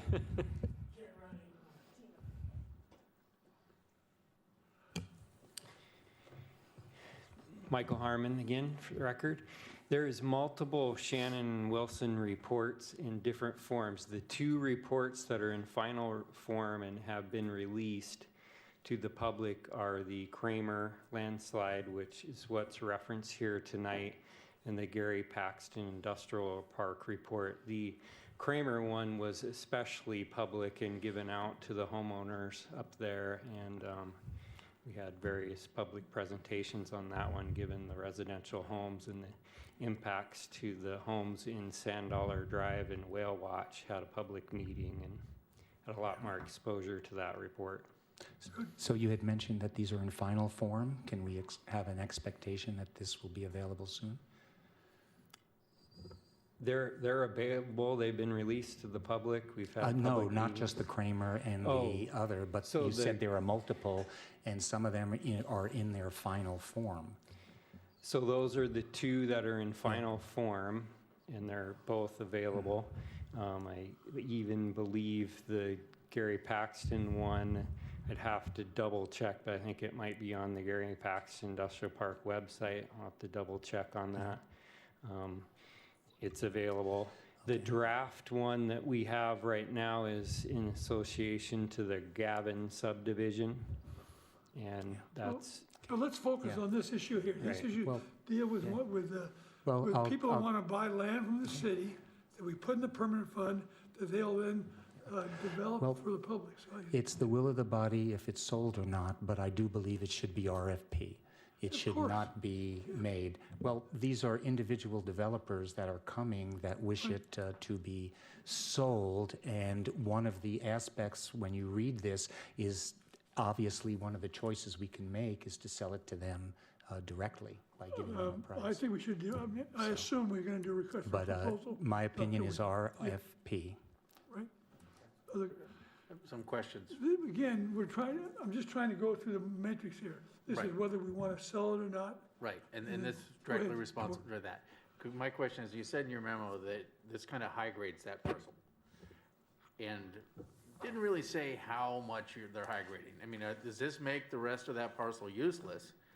Because I think one of the questions we need to ask ourselves is, do we want to sell just this parcel, just this, what they've asked for, or the entire parcel? And I think that's a very relevant question. As I'm looking at it, I'd like the entire parcel, because it seems to me that it's making those two pieces of property on the, and trying to switch back and forth on my, but much less desirable. Whereas if you've got the entire parcel, it's their problem.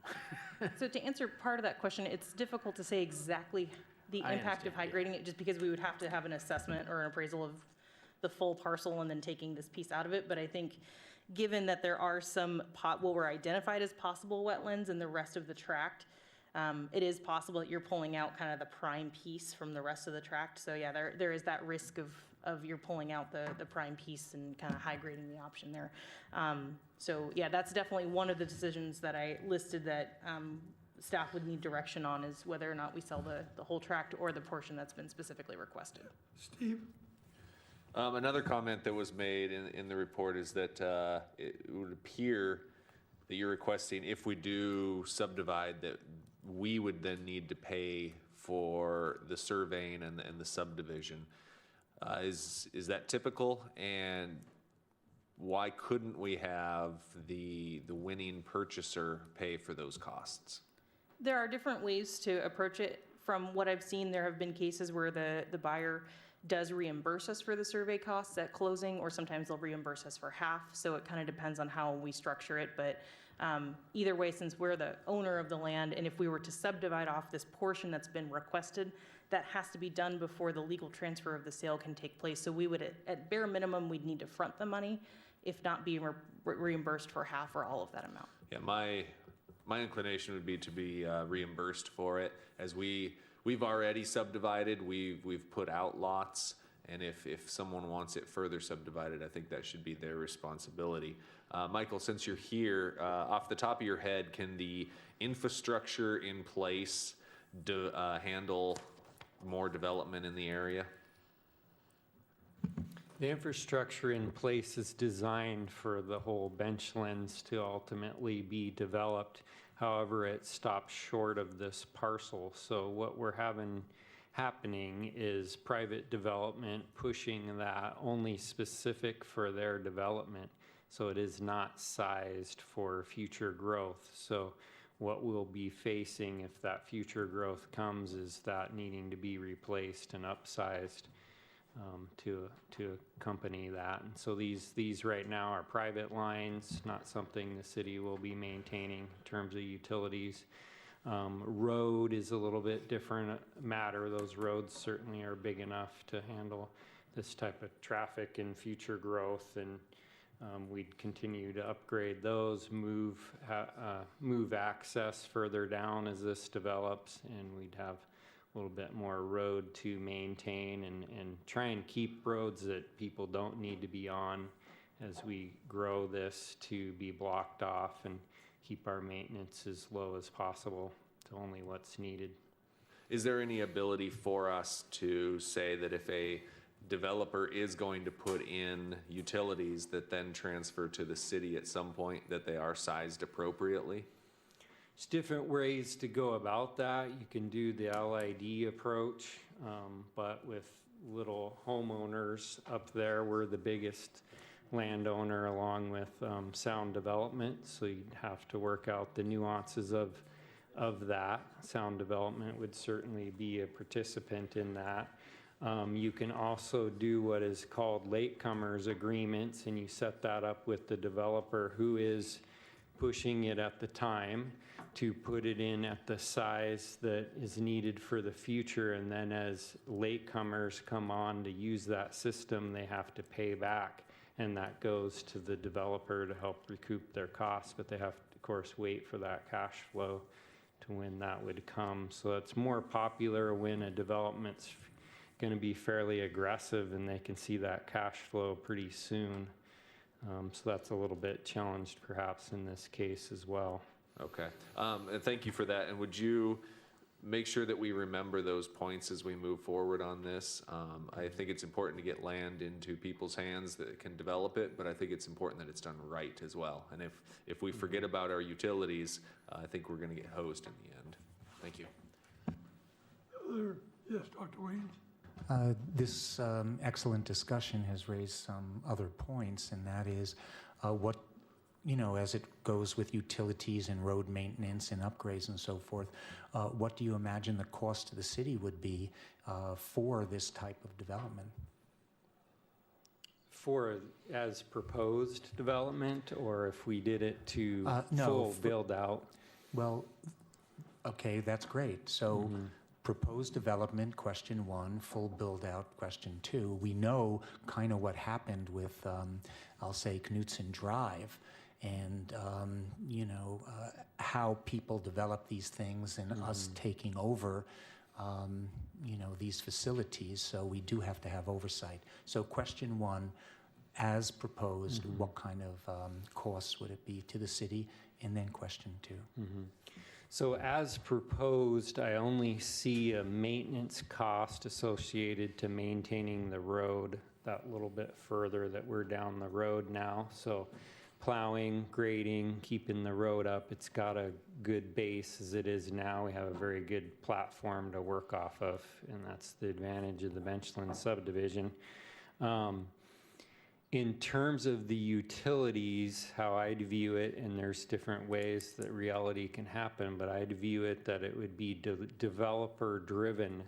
So they have private lines in, they would have an agreement or a license with the city to have those private lines in there, but they must move out of the way at any time the city needs to develop or move forward. So the next developer that needs a larger size, you could put it on them to say, okay, you go in and build the next wave at a bigger size and have them pay for that all, and they'd be taking out these private lines. So it's not necessarily a cost to the city, but it's all in how you manage it as us, as the city is the developer. I could also see a scenario where the city wants to promote development and goes in and pulls out, or we get a grant or something, we pull out those private lines and we pay for that upsize just to promote that continued development. So it's really in the hands of us as the developers at this point, unless we sell it off with stipulations. And so that kind of speaks in my mind to the second question of what the bigger full build out would look like. I would say to do that properly, we would be doing it right now. If we really had a mind towards we want to develop all this property and we want to move on that fairly fast, we would be working to do that now, either through an LID, a latecomers agreement, or through a grant or our own funds, depending on how motivated we are to promote that and install it for full city standards. And we don't have a big developer on our plate right now that makes sense to put that on a developer. If you sold off a big enough chunk, I think we'd require, you'd position yourself to require the developer to do it right now, but not a really small chunk like this. It's too much infrastructure for it to pencil out for such a small lot to build it for the whole thing. Let me recap where I think we are, and then if some members disagree, we can do it. I think the will of the assembly generally is support this 41,000 lot proposal through a request for proposal process, ensure that the owner pays for the utility that Steve talked about, and what else do we want to? I'm not sure I agree with that, Bex. Oh, really? Sorry. Well, what do you want? mean, I do agree. I think we want to sell this, but the question is do we want to sell it by itself or the entire tract? Because I'm just leery of high grading of making the rest of the land on the tract less desirable. How big is the larger tract? I believe it's about, I want to say, an acre and a half to 2 acres. So, or no, sorry, that's a different, the way the development areas were laid out in some of the original phases is a little bit different. This is probably about 3 acres, 2.5 to 3 acres. Okay. And so this takes off 1. My only disagreement, Tor, would be if you make it so large that people aren't gonna wanna buy the thing. I mean, I would, if using the entire lot is not gonna be prohibitive to a sale, then I defer to your wisdom here. I'd like to agree with that, that I can't say that I support the sale of the smaller chunk with the information I have in front of me. Right. I'm actually, this is one of those rare times I'm really trying to figure out, I don't have an opinion really yet, but when I read through this, thank you, John, for letting me figure out what the maps were a little bit better. Am I assuming those are streams going through the drawing? Is that what those are, those black lines? Yeah, it's natural drainage. Okay. Valerie has a question. Oh, I'm sorry. Go ahead, Valerie. No, I just have comments that I'm not sure I'm in favor of this either, in that I am very cautious and very leery because of what we got into with sound development, selling them the wrong property and all that kind of stuff. I want to make sure it's all out there in front of us, and I haven't been able to ascertain who exactly is your Pioneer Development LLC. I see Jill Herai is the one that signed the paperwork, but I don't have internet access here and haven't had a chance to research. I think it might be McTisher, but Listen, if it's if it's people that no. we've been involved with before, that we've had problems with, I'm not going there. Thank you. I did a little research, and it's Jill and Jarrett Hirai. And as far as Pioneer Land Development LLC, they're all 25% owners. There's a Peter Lumkong and a Claire Lumkong, and they appear to be from Hightstown, New Jersey. You know, I happen to be a little partial to Jersey. Mr. Lumkong is a site remediation specialist and a professional engineer. So this is kind of a group getting ready to develop. So it's that's what it is on the state I'm perfectly comfortable corporation website. Yeah, with keeping the whole lot together. And the Pioneer, it was formed in December of 2019. Yep, I'm perfect. So I think we're in agreement that we want to sell the whole lot. Yeah. Can I make a suggestion? In that if we can ask the administrator to kind of pencil out an RFP, what it would look like in general terms with all the things that have been said now, and what we can add at a slightly later time is how large we want the plot. And I would also request from Amy a little more information about what the other half of the land looks like as far as it being, as Tor rightfully was concerned about in dividing the property, and how saleable is it? What are things that need to be mitigated? I see on one of the things, lots of little things that look like wetlands and so forth, and we know the problems with that and how it's developable. So I would like to hear back some of the problems. So pencil out an RFP.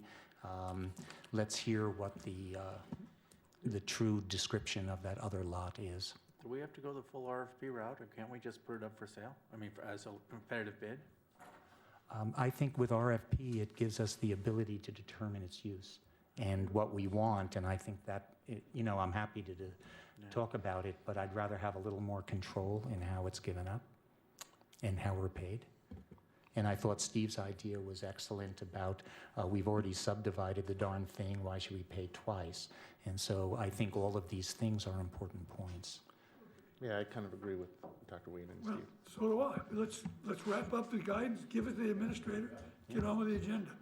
Yes, Steve? Michael, one other thing for my knowledge. I know you're the pipes and the sewer guy, and you're not the electrical guy, but do you have any knowledge of the electrical capability in that area? We did get some comments from the electric, we had some internal review about the utility infrastructure. So the electric department informed us that infrastructure was recently installed due to the Tisher subdivision, which is actually just right across the street from this section of Kramer Avenue. The comments we received is that they felt that they could serve the property from the recent infrastructure installation that was done for the Tisher subdivision. So they feel that they have the ability to serve, especially the smaller portion which we discussed, which would likely be at most 4 to 5 residential lots. Okay, thank you. Other guidance for our administrator on this caper? Okay, you good to go, John? Amy? Mike? Got everything? Okay, thank you. We'll now move to item K, discussion direction on the disposition of unpaid personal property. John, you want to tell us where we're going on this thing? Yeah, thanks, Mayor. So I want to say it was about 2 assembly meetings ago, I brought forward the unpaid personal property taxes from 2019. And I put that in the correspondence section of the agenda, which basically informed the assembly that any of the balances due less than $200 per our code were able to be written off by the finance director. Anything greater than $200 and between $1,000 it can be written off by the administrator if it's deemed uncollectible, or at least not financially advantageous to try to collect. And anything over $1,000 requires assembly action for writing off that debt as uncollectible. So after filtering what we already did with the correspondence that you saw a few assembly meetings ago, if you look at the last page, there's the handful that are left and the amount owed. And we are looking for some direction on what to do with the accounts with a balance due greater than $1,000 from the assembly. Assembly? Valerie, please. I see at least one of the names on here that was on a previous forgiven amount, and I see that that person also has confession of judgment and owes the city, I think what I heard is $150,000. I think sometimes we operate in a vacuum because we have no clue about who owes us what. It's been considered that it's privileged information. We can't know who has confessions of judgment unless we look it up on the state court website and it's been executed. We don't know who's in payment agreements because that's all considered privileged information. And I think we need to start learning who owes what, when, and how much. And they should pay the city. I think so. Thank you. Yep. I have a question. Yes, When I read this, I was wondering, why don't we just roll it over into their next year's bill? I mean, they've already been fined, and it looks like, I don't see why we are considering these uncollectible. I mean, they seem to be people who are still here, and that if we just, roll them into next year's bill, how does it hurt us to have it on the books, I guess is my question. Or put it out for collection. But if it's too small to make it worth doing collection, roll it over into next year's and then it'll be big enough to put out to collection. However you do it, they should pay. Brian, could you help us out on how and when or if we should go to foreclosure on these kind of things? There are policies in code that relate to collections and finance and what the finance department puts out. And a case-by-case assessment needs to be done on when somebody owes some money over a certain amount of money. You have to do some investigation to find out whether that individual, it's worth going after collection efforts. I mean, there's a progressive schedule of what is done for collection when something is due, starting from just a dunning letter that's sent out, all the way up to a plan you can get out to, or sending it to collections, or filing a lawsuit against these people. Of course, we have to think long and hard about filing lawsuits against people who owe money because of the cost of doing so and the potential for getting paid after we file a lawsuit. So it's a process that we have to go through, and frankly, there's not a lot of, none of the departments are set up to do those kind of things at this point in time. Legal department doesn't have a collection attorneys that does this. It's all, I have to find the time to do it if we decide to sue somebody for a debt they owe the city. Yeah, Valerie. It might be worthwhile to enter into an agreement with, what is it, Northern Collection Services there by Alps. Yeah, I and know they take a certain percentage, but, 50% of nothing is nothing. we have an agreement with Northern. We have an assignment on that already. I have a question, maybe it's for Brian. So we're talking about actual property here, right? And we're not talking about boats and things. We've stopped doing that. So they can't sell this land while they have an outpaid sales or property tax. Is that correct? I don't think, we're talking about personal property, not real property. Okay. That's what this agenda item is about. Mr. Leach? I'd just like to add as well, the last two on that list are still on the list, but they have, they're working through legal right now to develop promissory notes to begin the payback. So at least two are working through that right now. I mean, I defer to the rest of the assembly. I mean, I think the guidance from the assembly is make them pay and do what we should do to get them collected. Do it in a, right, Valerie? And I will disclose that I am a member of the Women of the Moose, and I will donate money to them to help pay their bill tomorrow. Well, I Thank think you. They're not a problem. Yes, Dr. Wayne. But this also brings up kind of another interesting issue, and I guess somewhere we have $2 million worth of unpaid stuff. There seems to be lots of unpaid things, and I think this is a problem that needs to be solved citywide.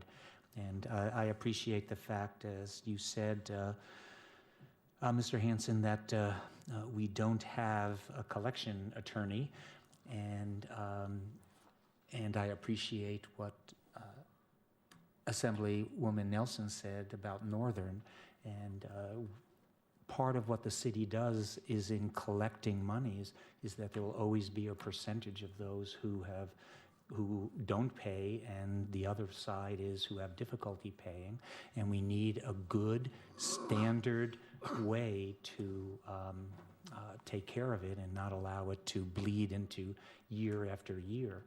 And so I think that's a problem that needs to be solved. I think the assembly should know that on any week, I have a handful of collection cases on my desk where I'm pursuing with the finance department action, first of all, related to dunning letters, helping create those. Secondly, I prepare promissory notes, confession of judgment actions without action. I've got a list of like 6 of those that I'm working on right now. They're coming to fruition. It's always part of my job, but frankly, it's doesn't take priority a lot of times.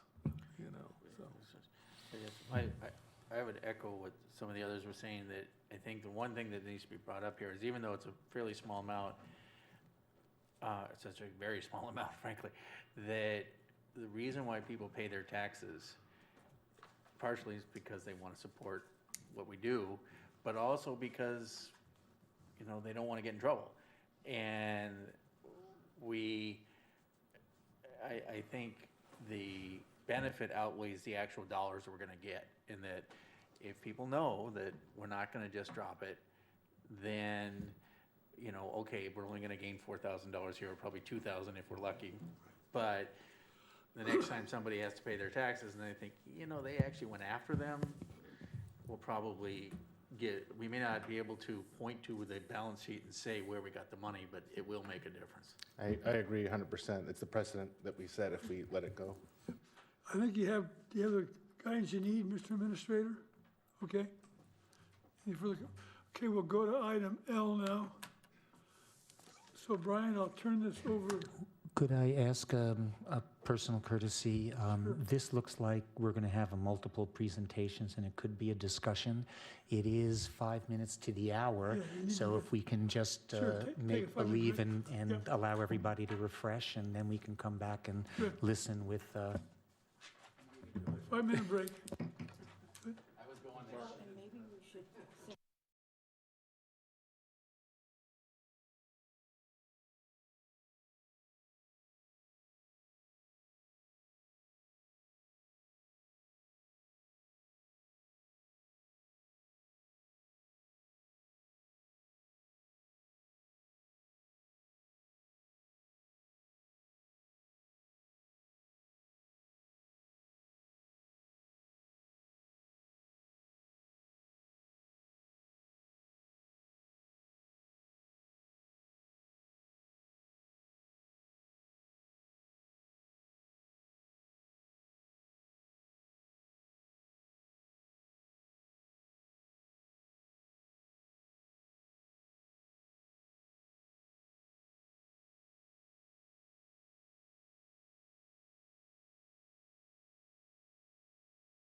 Okay, okay, the assembly's back in order. We're now at item L. I'll turn it over to our attorney, Mr. Hanson. Thank you, Mayor. Do we have the appellant on the line? Mr. Ferranti, are you there? Are you there? Ryan Silver's on the line. Hello? This is Nick Ferranti. Oh, great. Okay. Well, sounds like we're ready to go then, Mayor. Okay. First of all, I'm Brian Hanson, the municipal attorney. I'm going to speak to the assembly real briefly about a practice and procedure. Item L is where the assembly convenes as an appeals board. And what is being appealed is a public records request made by Nicholas Ferranti. He is a lawyer that works for the Northern Justice Project. He's made a public records request. That request by procedure is made to the municipal clerk with counsel and assistance from myself. We respond to all public records requests. This particular public records request was denied. Mr. Ferranti appealed that denial, and that's what we're here for today. Now, in your packet, you'll see that we have a sheet that shows step 1 and step 2 and a possible step 3 in this particular hearing. I'm in step 1. I'm giving you some procedural advice. We'll go to step 2 next. And that is just the process. You need to know that a public records request is brought under our Public Records Act, which is Sitka General Code 1, Chapter 1.25 and parts of 1.35. And that's our Public Records Act. And in that chapter, or nowhere in our code, do we have an Administrative Procedures Act or layout. So in my tenure as a municipal attorney of 3 years and 9 months, I've had one other appeal. This is the second appeal that has been convened in front of the assembly, and we're using the same procedure we used at that last one. It's an informal, simple process that's geared at due process that was formulated by myself back when we did the first one, and is consistent with other boards and appeals, boards of adjustment, and other appeals that this body has. And the process just follows a simple, the appellant presents evidence and argument, then myself presents for the city evidence and argument, then the appellant has the right to respond, municipal attorney has a right to respond. We put in here a possible executive session. I hope we don't need one. I'm not going to ask any for an executive session unless the circumstances require it. Once both sides have presented their case on the appeal, then it is deliberated by the assembly, can be done in public, and then you make a decision by motion, and that can be done in public. I need you to know that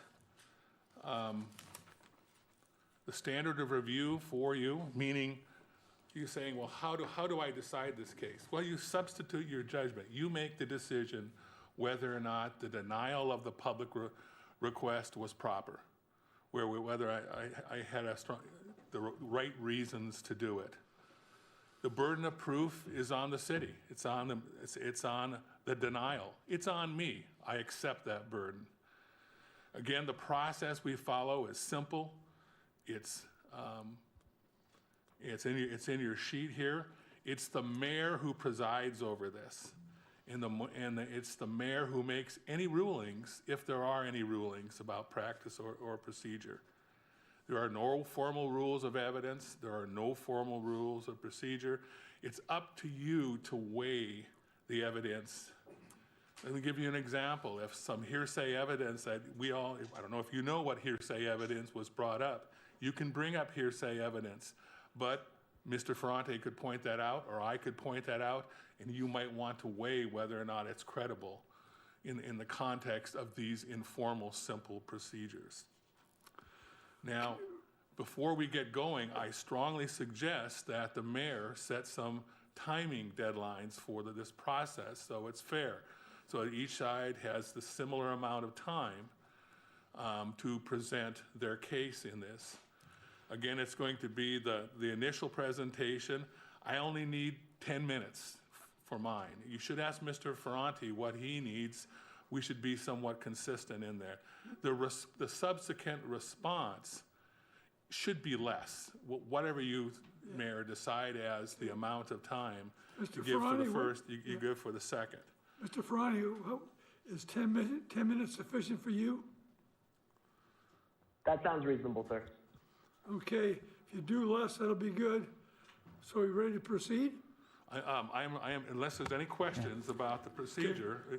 Procedure in that is, you had mentioned that this is the initial argument, 10 minutes each, but then there's rebut and, or clarification. Right. And we need to set a time limit for that as well before we proceed. So it's known and we're not arguing that after the... I would say 10 minutes and then 5 minutes for the rebuttal.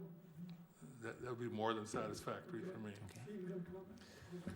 Brian, assuming that this issue is not completely resolved tonight, can any of our statements tonight be used against the municipality in further proceedings? I mean, this is an open public meeting. I suppose at any time it could. We're going to try not to say anything and talk about anything that's confidential or controversial. So, but I don't know why that would be a concern here. I just think it's important for the assembly members to understand as well that if there is further proceedings, that everybody is privy to all this information here, and I just believe that it helps set a tone for questioning. What further proceedings related to this appeal or related to the public records request? Yeah, I don't know that this will be completely settled tonight. If the appeal is denied, it may come back to us again in other forms. So I just want to be safe. This public record could be used in a, let's say, I lose this appeal and I get your approval to appeal it to the Superior Court. Yes, what we say here could be used in that proceeding. Vice versa for Mr. Ferranti if he loses. Yeah, I was just going to respond as someone that has experience with appeals against the city. This is all going to be a matter of the record if, it goes one way or the other and it is appealed to Superior Court. Thank you. I am. This is Nick Ferranti. May I please cut in with a quick question? Mr. Hansen told me that I would be able to call witnesses. I intend to call Mr. Silva tonight. Mr. Hansen, are you going to be calling any witnesses? I don't intend to unless I feel the need to rebut something that you've said, so I haven't made that decision yet. Okay.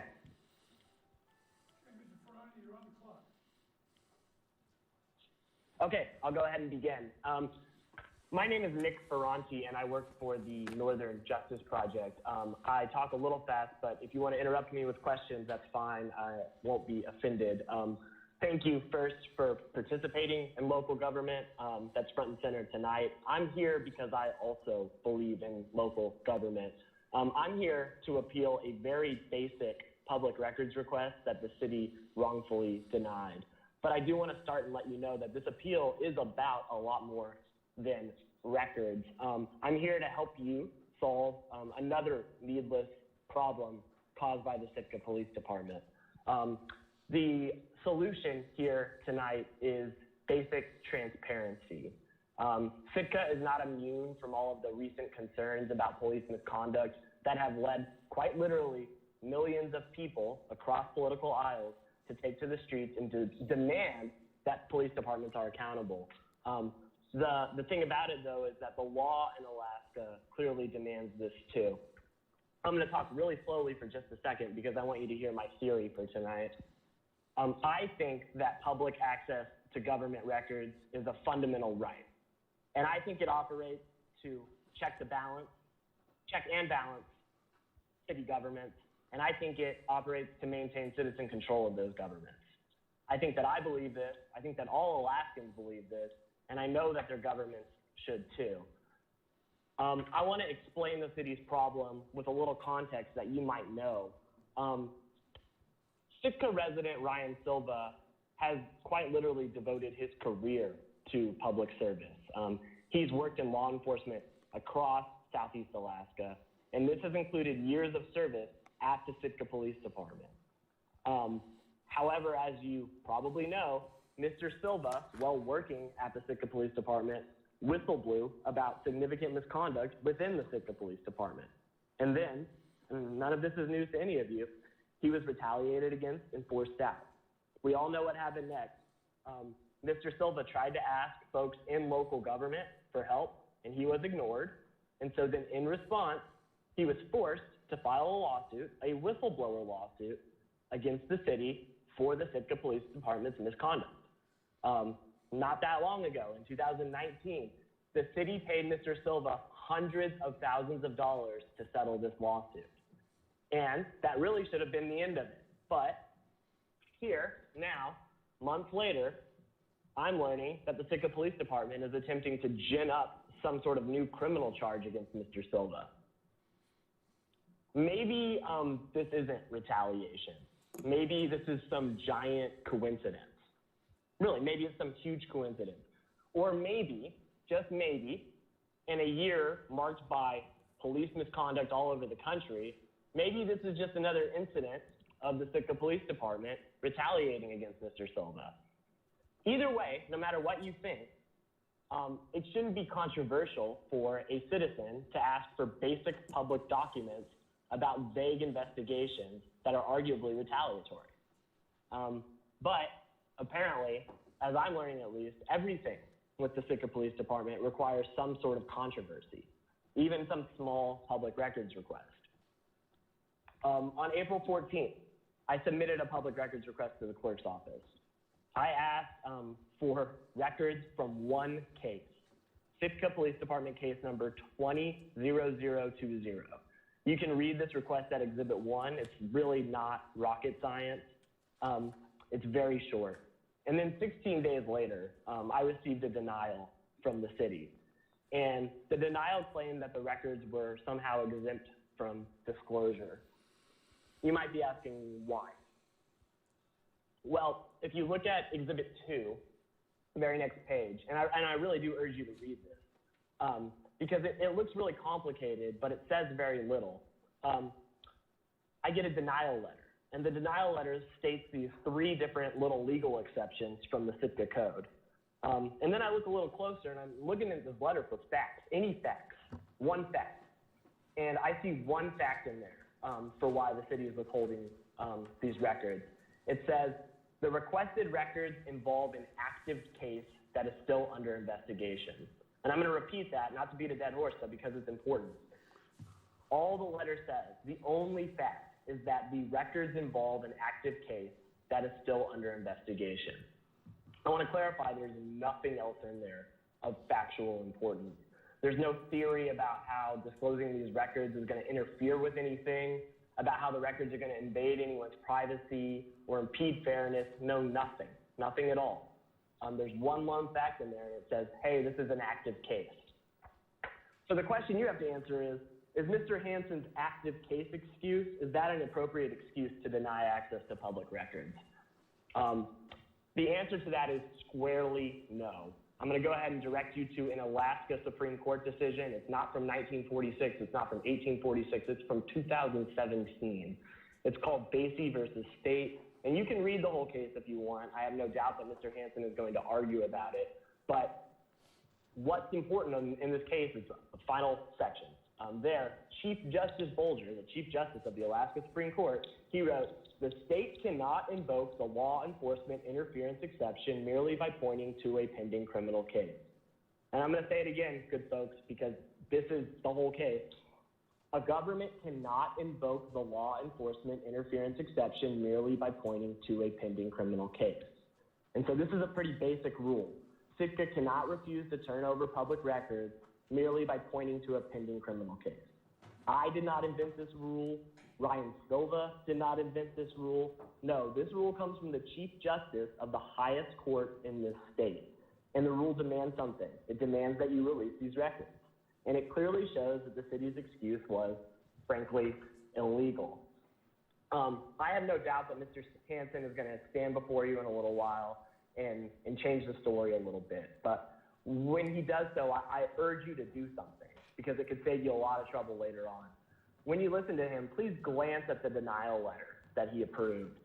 Compare that April 28 letter. It's at Exhibit 2, because he's going to talk about a bunch of brand new stuff. He's going to give me some after-the-fact reasons about why there's probably a little more than the active case excuse that he started with.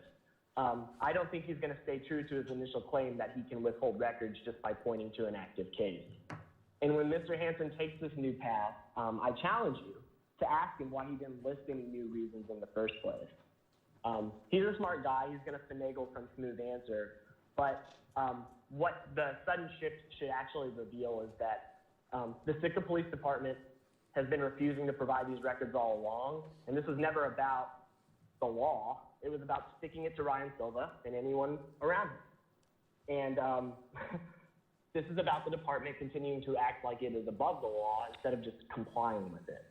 Fortunately, for all of us, and for me specifically, these are flatly illegal reasons. You can't withhold public records on these reasons.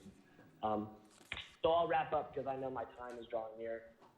I'm speaking to you so bluntly, not to be a jerk. I'm speaking to you so bluntly because I would rather, much rather, prevent another needless round of litigation about the Sitka Police Department. Because if the Assembly denies this request, as you alluded to before, this matter can go to a court, and a judge is going to see right through all these antics. A judge is going to be very confused why the Sitka Assembly decided to ignore the Chief Justice of the Alaska Supreme Court. Many other people, not just me, have come forward to raise serious concerns about the Sitka Police Department, and many times they've been ignored. But any time, literally any time court action has followed, the department and the city have lost, and they've hemorrhaged needless legal fees in the process. I'm going to end with my theory, the little theory that I started with. I don't know if any of you remember it, but I said, public access to government information is a fundamental right. It operates to check and balance the actions of elected and appointed officials and to maintain citizen control of government. That's not a liberal or a conservative idea, it's just a government idea. And the thing I didn't mention is that these aren't my words. I stole those words. They're from the Alaska State Legislature. Those are the legislature's words when it amended the state's public records statute. And this is what the Alaska Supreme Court has repeated too. So I think it's pretty clear that Mr. Hansen's excuse won't pass muster in court, and it shouldn't pass muster today. And we could avoid a whole lot of needless litigation if we just go ahead and release these records now. If you have questions, I urge you to ask them. But if not, I'd like to go ahead and call Ryan Silva to ask him some questions. We're going to hear from Mr. Hansen. How much time did he use? 10 minutes, about within 15 minutes. He could call Mrs. Silva 10 minutes 5 for minutes. Mr. Hansen. All right.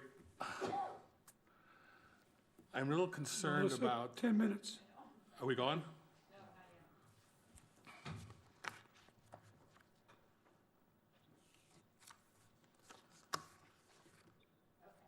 I'm a little concerned about the tone of that presentation. Basically, the attacks on the system, myself, our police department.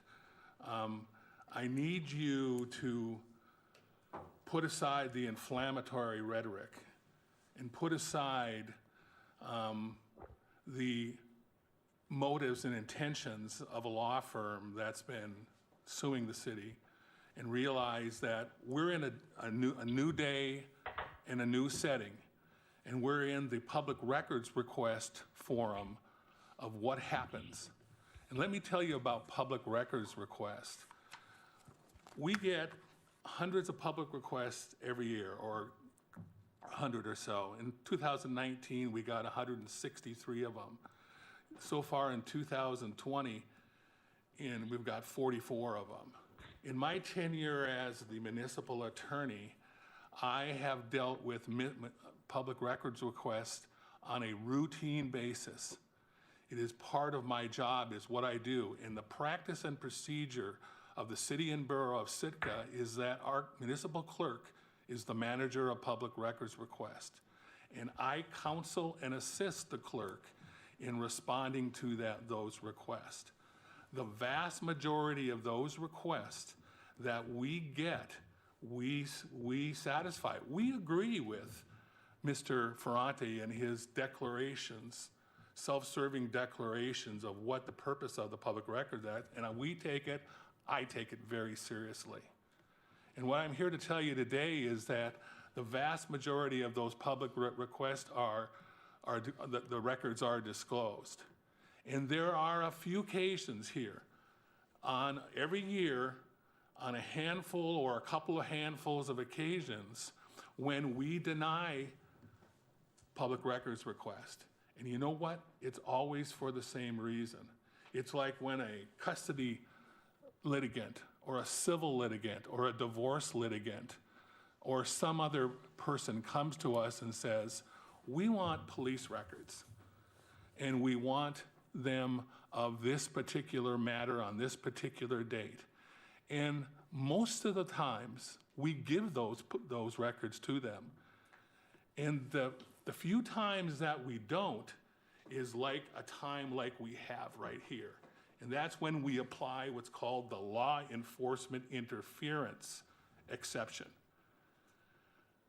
I strongly follow the presumption in favor of this disclosure requirement.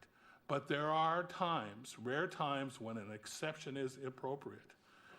And these are one of those times. In fact, those are basically the only reason that I have been a part of denying a few public records requests, and that is when it has been a law enforcement interference exception.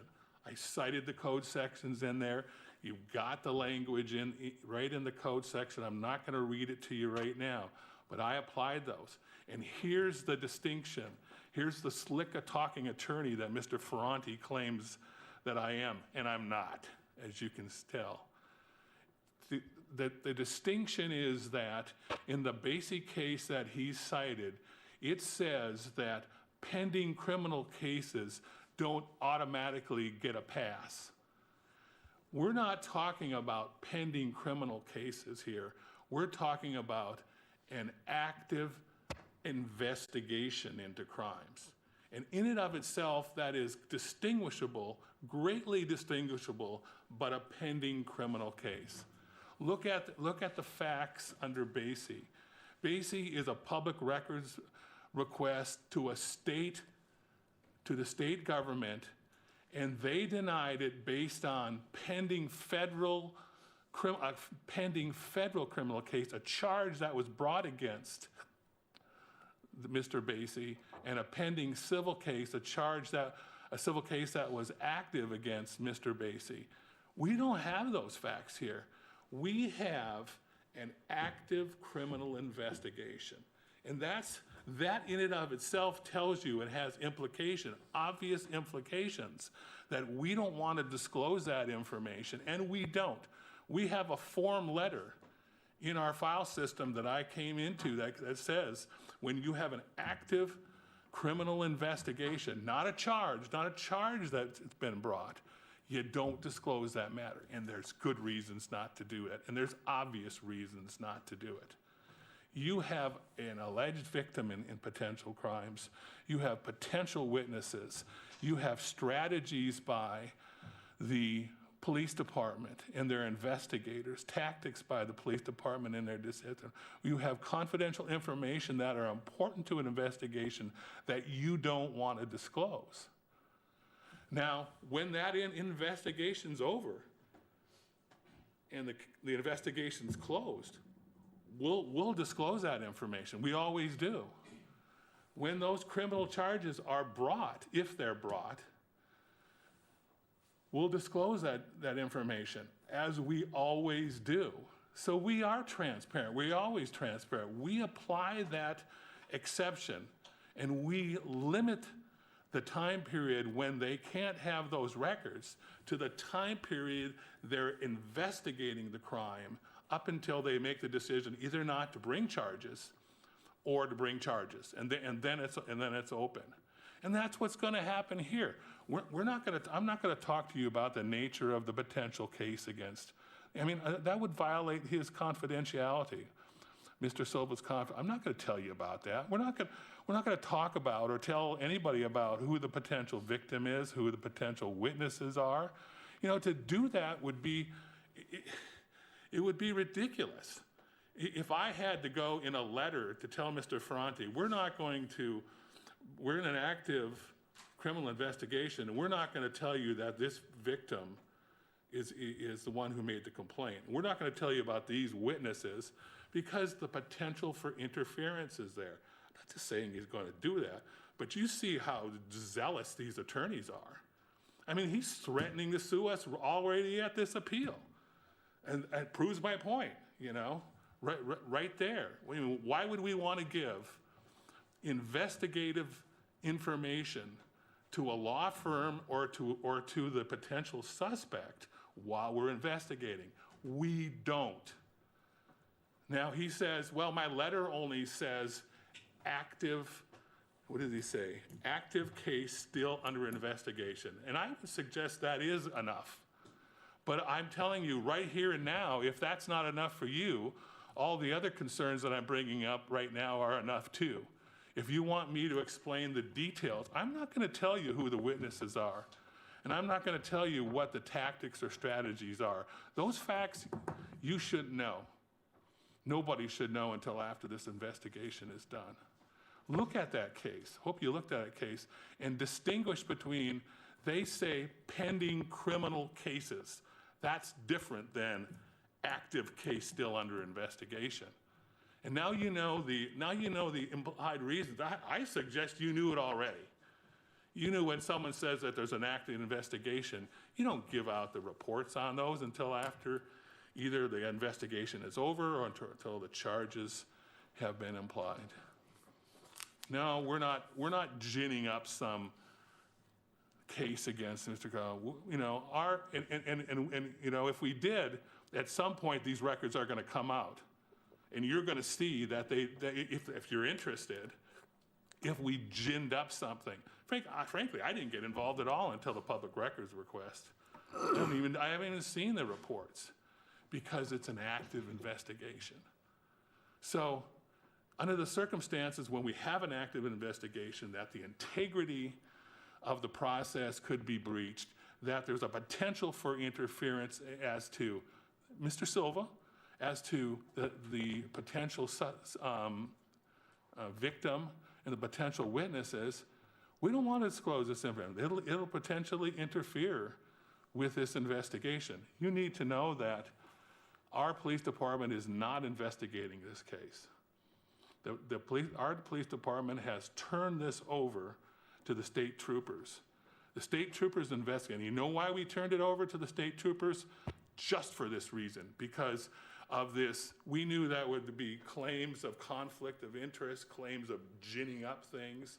We want this all above board, and we'll let an independent prosecutorial enforcement agency take over on this.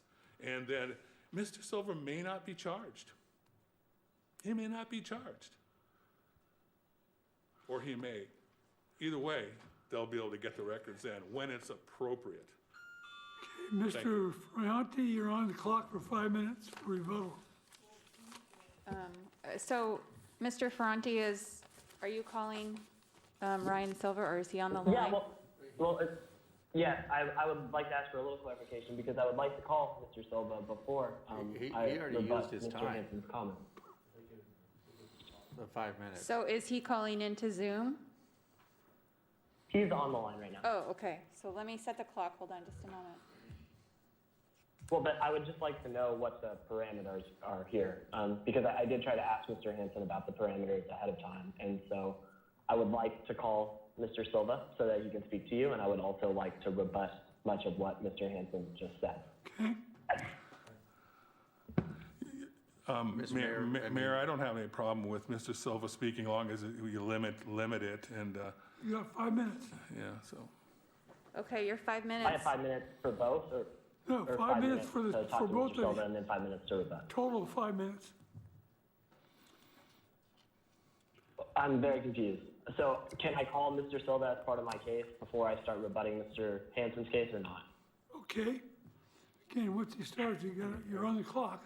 Yeah, I mean, Mayor. Right, but I'm just asking a quick question so that we can clarify what's going on here. Can I call Mr. Silva and Yes. ask him questions before I rebut Mr. Hansen's case? Yeah. And am I going to be given time to do that? Yes, or no? You can do that. Mayor, I mean, we told both parties that they would have 10 minutes to present their case.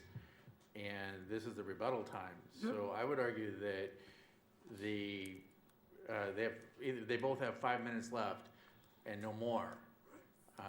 Yeah, because I think he's getting, there's confusion. He's trying to clarify. He wants as much time as necessary to question Mr. Silva and then have an additional 5 minutes. I think you need to clarify that intention is, regardless, he has 5 minutes from the time he starts. My intent is explicitly that Mr. Ferrante and Silva together have a total of 5 minutes left for rebuttal. Yeah, Valerie? Well, I would say, since we didn't get to hear from Mr. Silva, that he should have 5 minutes for that and 5 minutes for his rebuttal, and then let Mr. Hansen have 10. Then we hear the whole story. But if we try and cut it off, then we will be probably hit with a lawsuit. He had 10 minutes and he got to choose how to use it, and he decided not to call his witness during his 10 minutes.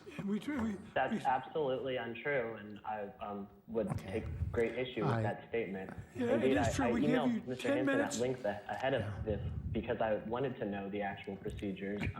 They were provided to me very late, and I was given no notice about timing. So I would just like to ask Mr. Silva a few questions so that you folks get the whole story. No one knew the timing notice until we walked into this meeting, and you were very explicitly clear that you received 10 minutes before this started, and that was agreed upon between yourself and Mr. Hansen and this body. And then 5 minutes for rebuttal, so you're on the clock. Yes? Okay. I'm sorry, Mr. Ferrante. One, that you are the judicial decider in this, and you can do it. But I'd also like to remind everyone that we are going to make a decision today which will have potential ramifications for the future. And my only notion, if we're talking about a few minutes to get additional information which may help make a decision, I think it would be prudent to hear it.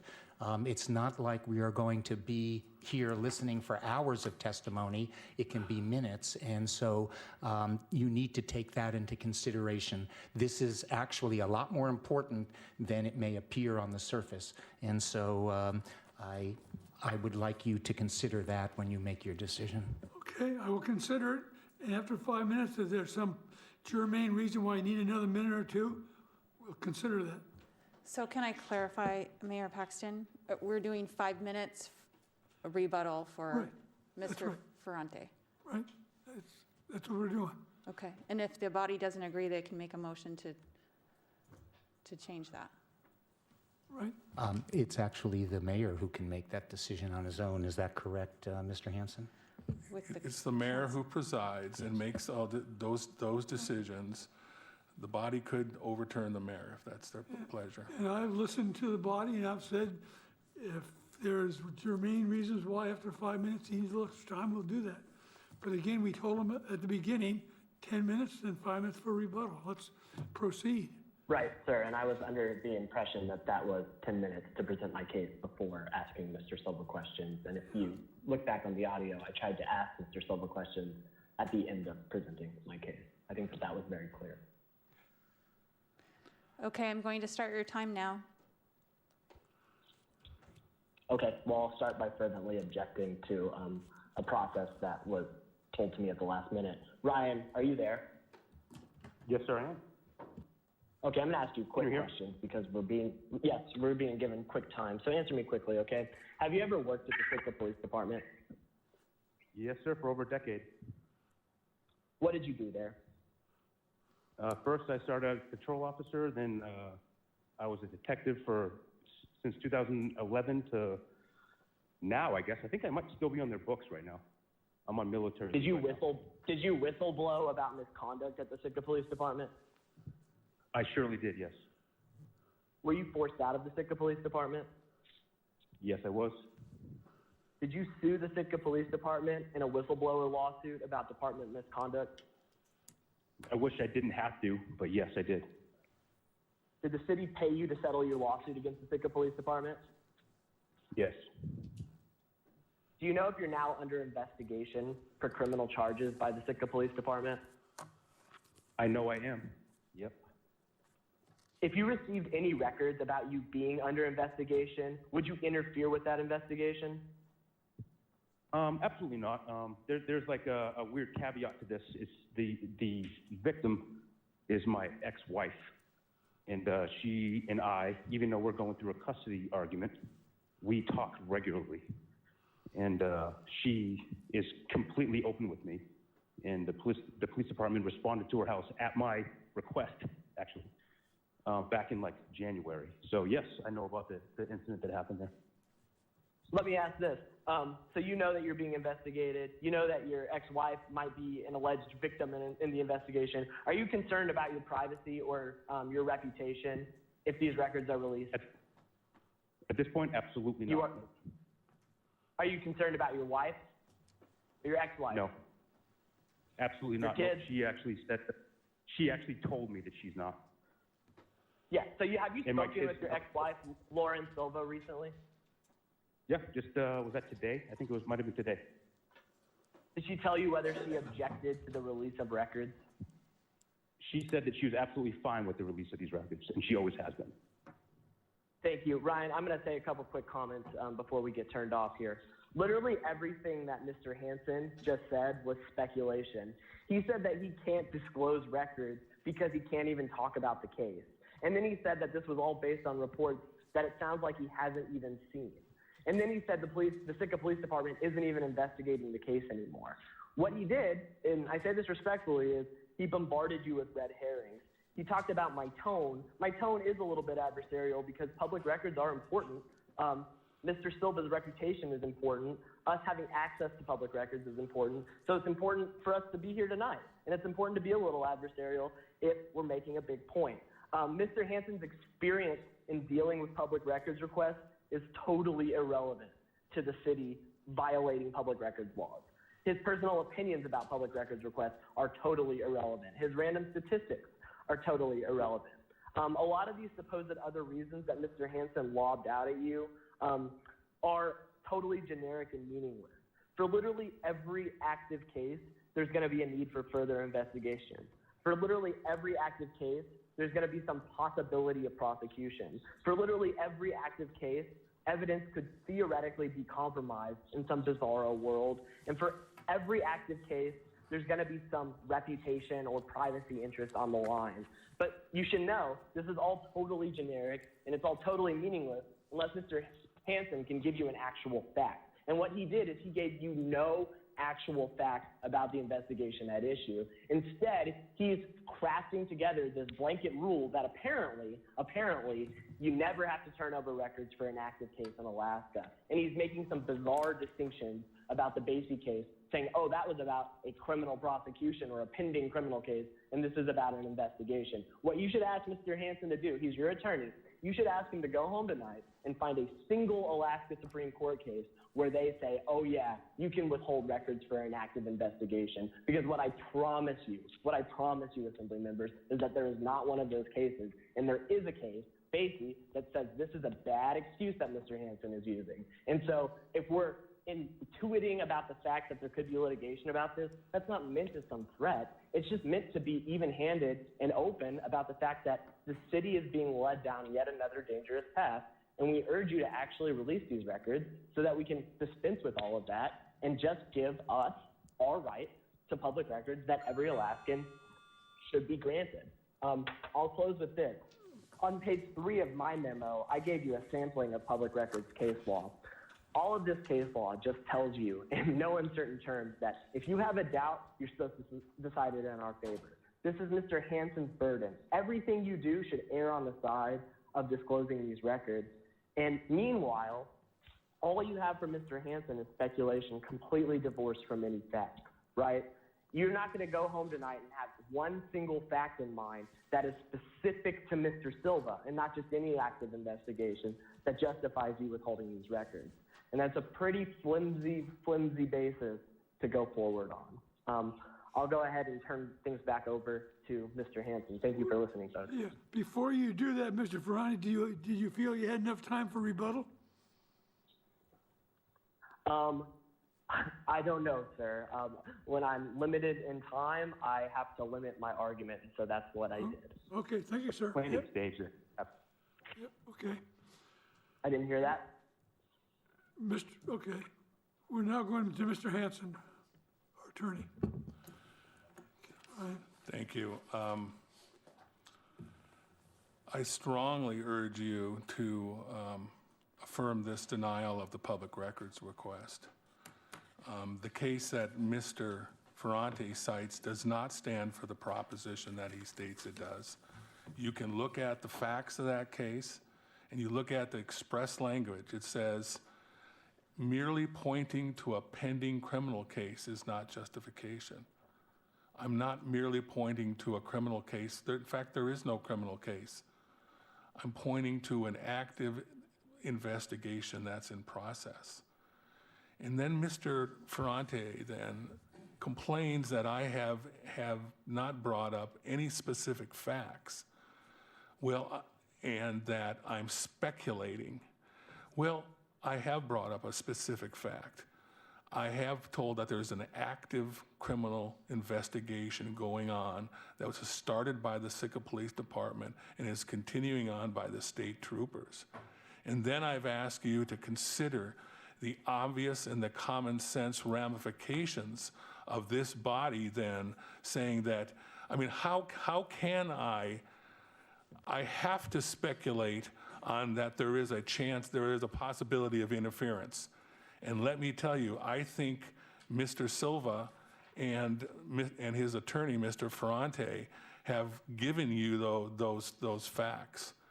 Mr. Silva just testified that he's already spoken to his wife.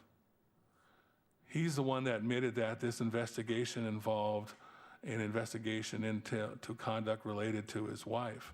The fact that he's speaking to her, to me, shows me that there is a potential for influence there that we wanted to avoid. We didn't want to tell him about who the suspects are. We don't want to tell him about the witnesses are. We don't want to tell him, but we know that whenever we have a situation where there is an investigation and the suspect knows about who's being spoken to, who's the alleged victim, what are the circumstances, what their intentions are. They're looking for a warrant, are they going? So those are the circumstances that we don't want to tell them. And this is important, like Dr. Ween says, to all of our cases. We routinely deny cases that are being investigated.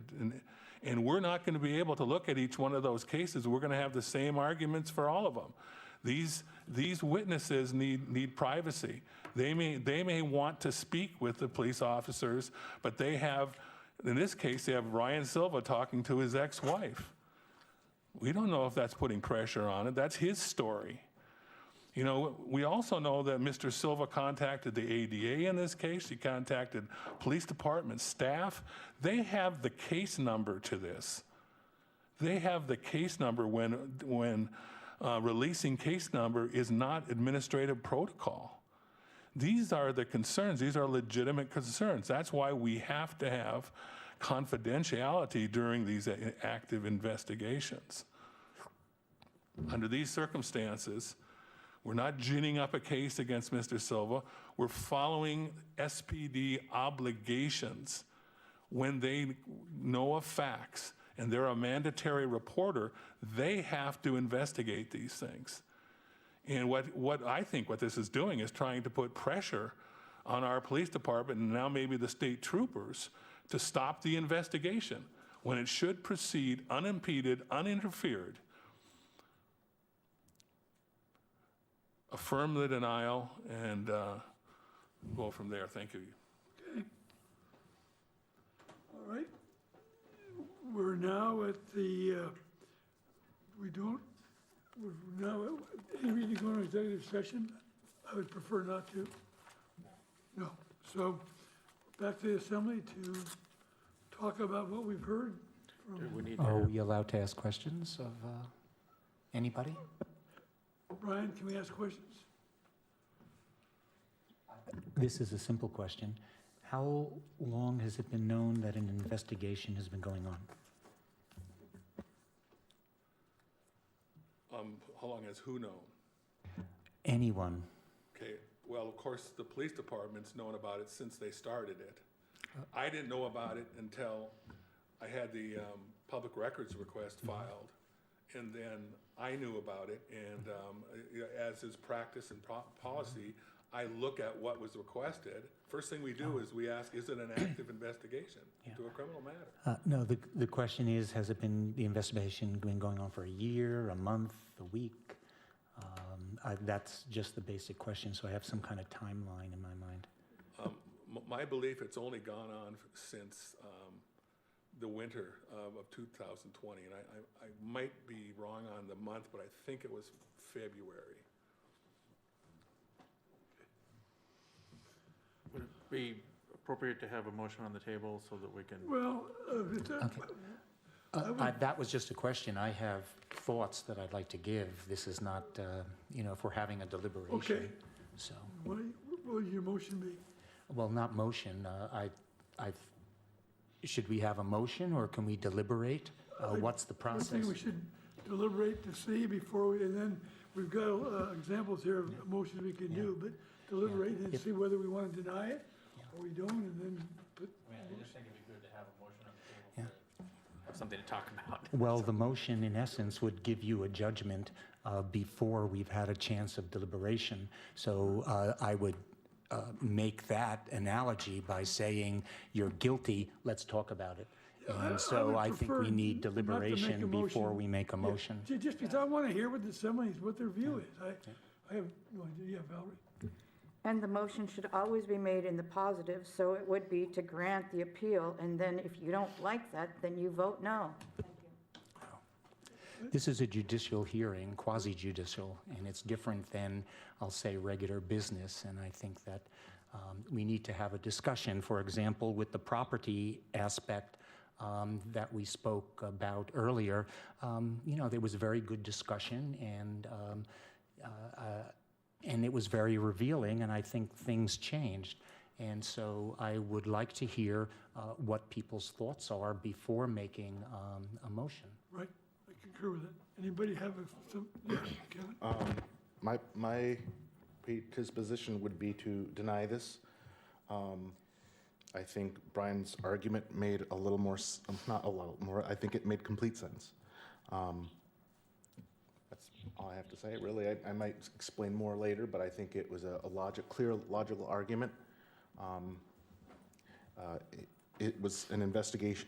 If it's an investigation, we don't release that stuff.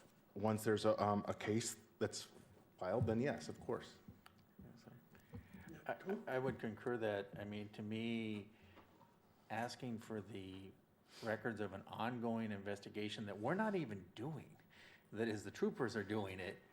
I don't know about you, but I like watching my procedural TV shows from time to time, and the idea of somebody who is under investigation being able to see the work product of the investigators in the middle of during the investigation strikes me as counterintuitive, so I will also appeal. Dr. Wayne? To me, after reading... So is there a way that Assembly can Mayor? I'm sorry. This is Ryan Silva. Did somebody just quote saying that they found their information from TV shows? I'm just, yeah. I might have missed. This is out of order. I'm sorry. You're out of order, sir. The Assembly's deliberating. I am?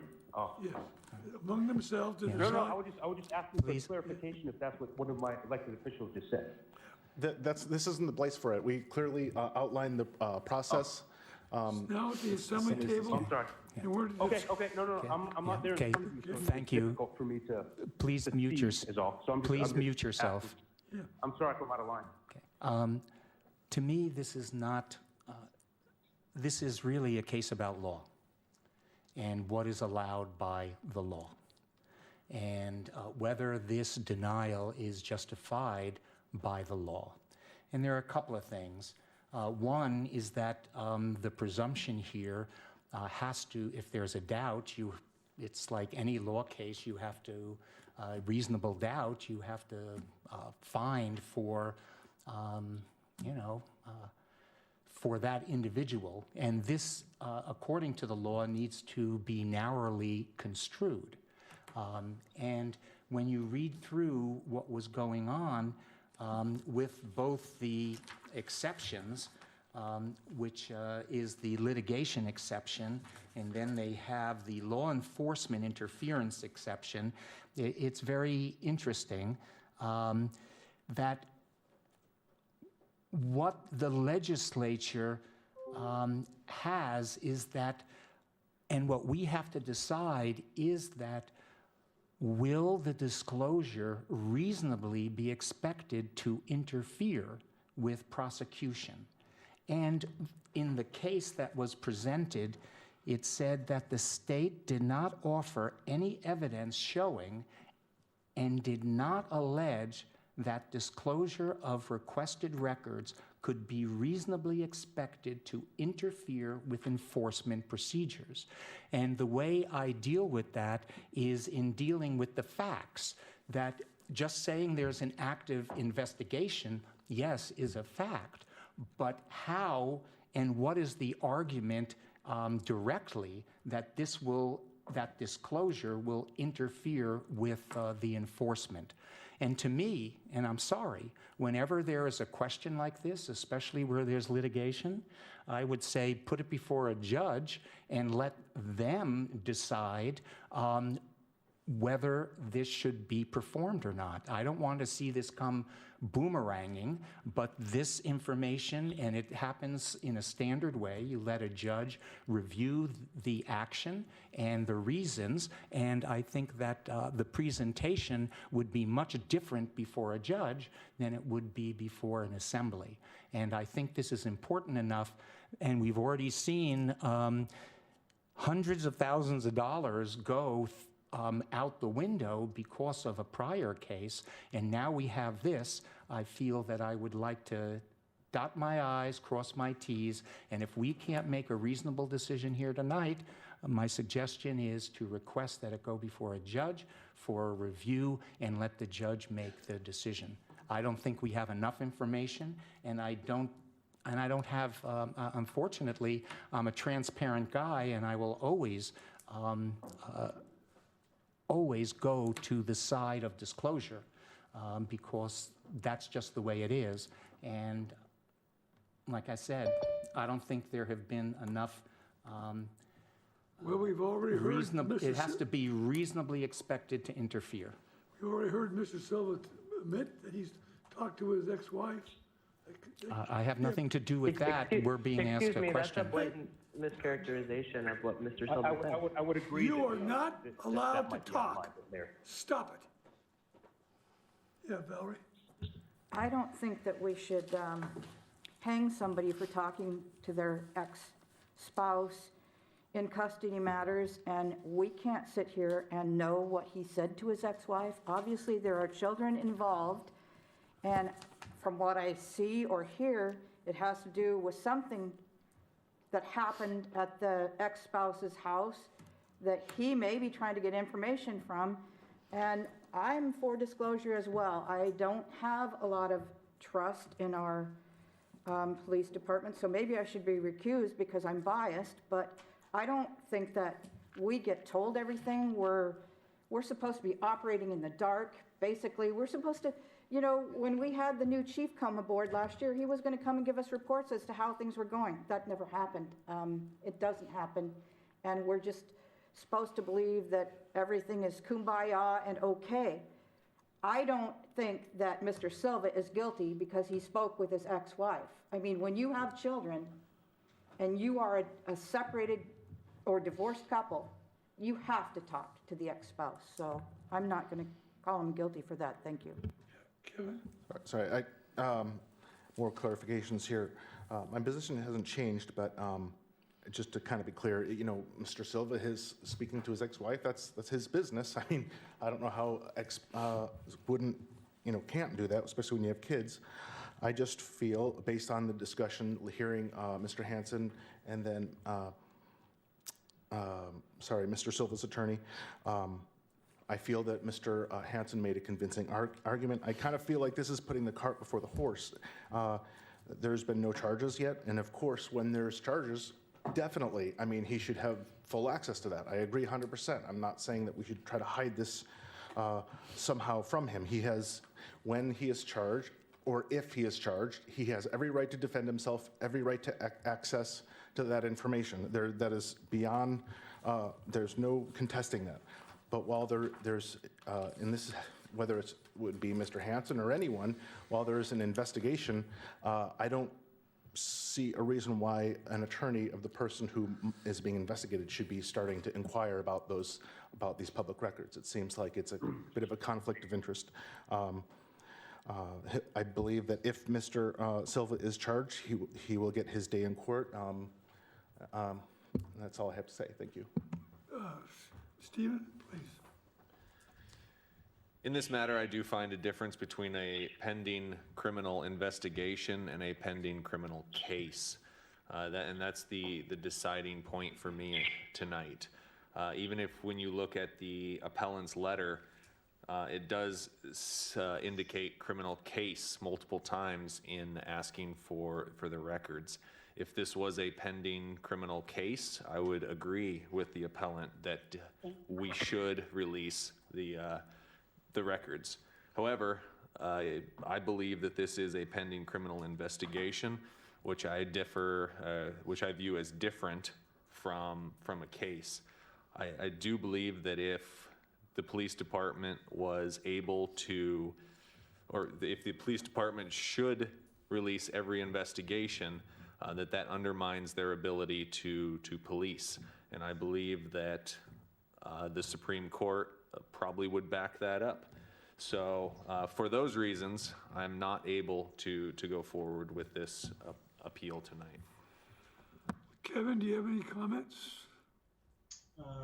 Nothing that hasn't been said already. Okay. And I would entertain making the motion. I move to deny the appeal. Okay. Second. All right, public comment? No public comment, thank you. Yes, Dr. Wayne. Well, firstly, I'd like to. I have a public comment. There is no public comment. There's no public comment. No public comment. This is a quasi-judicial hearing. Yeah, sorry. I have a public comment. Public comment is not, I misspoke, ma'am, I'm sorry. There is no public comment. My notion is I'd also like to bring up the fact that the records request is not for or to the state police, it's to the Sitka police, it's to the city of Sitka. So any active investigation that the troopers are doing are not included in this request. So that's number one, which I think is interesting. And number two is I would want to ask Northern Justice if they have an active request to the state, and if they do, was it granted? May I respond, sir? I was being rhetorical. Yeah. It's up to the mayor to allow for responses or not. But the important thing is, this is not, we heard in testimony here tonight that the troopers are reviewing this, but this is a medical records request to Sitka. So one of my questions is, what are the facts of that Sitka has, since they're not doing an active investigation, that would reasonably interfere with the state's investigation? And to me, I'm just reading that from the law, the conclusion as written by, I forget his name, the Chief Justice there, Bolger. So. Yeah, Tor. Yeah, just a couple of points. One is if we deny this, the next step is before a judge who would have the ability to actually look at the information. I don't think the actual contents of the investigation are what we're talking about, and I frankly wouldn't want it talked about in public. Purely is whether or not to allow that appeal or not, and so I don't think we should be talking about specifics. That's why, I didn't repeat anything that we talked about in the testimony there, because we're purely saying in the middle of an active investigation, is a public records request appropriate? And I would say no. I mean, if it was, anytime someone's being investigated or arrested, they would immediately, before the charges were met, ask for their work product, which would be inappropriate. So I think denying the appeal is very appropriate. Are we ready to call for the question? Call for the question. To deny the appeal, Mayor Paxton, Yes. Mr. Knox, Yes. Mr. Christensen, Yes. Mr. Mosher, Yes. Mr. Eisenbeis, Yes. Dr. Ween, No. Ms. Nelson. No. Item L passes 5-2. Right, good. We are now under, excuse me, persons to be heard on any item on, excuse me, on or off the agenda. I want to speak. I want to speak. Can I speak? Yes, under persons to be heard, please state your name for the record. Yes. My name's Mary Ferguson, and I am Ryan Silva's girlfriend, and I'm extremely disappointed to hear, first of all, the only people who are denying this request have been the only people who have not supported us from the very beginning. And the fact is that Ryan and I are both whistleblowers, and you see what's going on in the country right now because there is a lack of transparency. And you guys can hide behind it all you want to. And I'm asking you to take the blinders off. Take the blinders off and see what is going on. Sitka Police Department should not have an open case because the troopers have it. Before the troopers have it, Alaska Bureau of Investigations had it. And they said, no, there's no case here. We're not even gonna start a case number on this. And now all of a sudden, the Mak-Su Valley, where you guys hired your new chief and lieutenant from, now have this case? For what reason? And another thing is that this case started in January.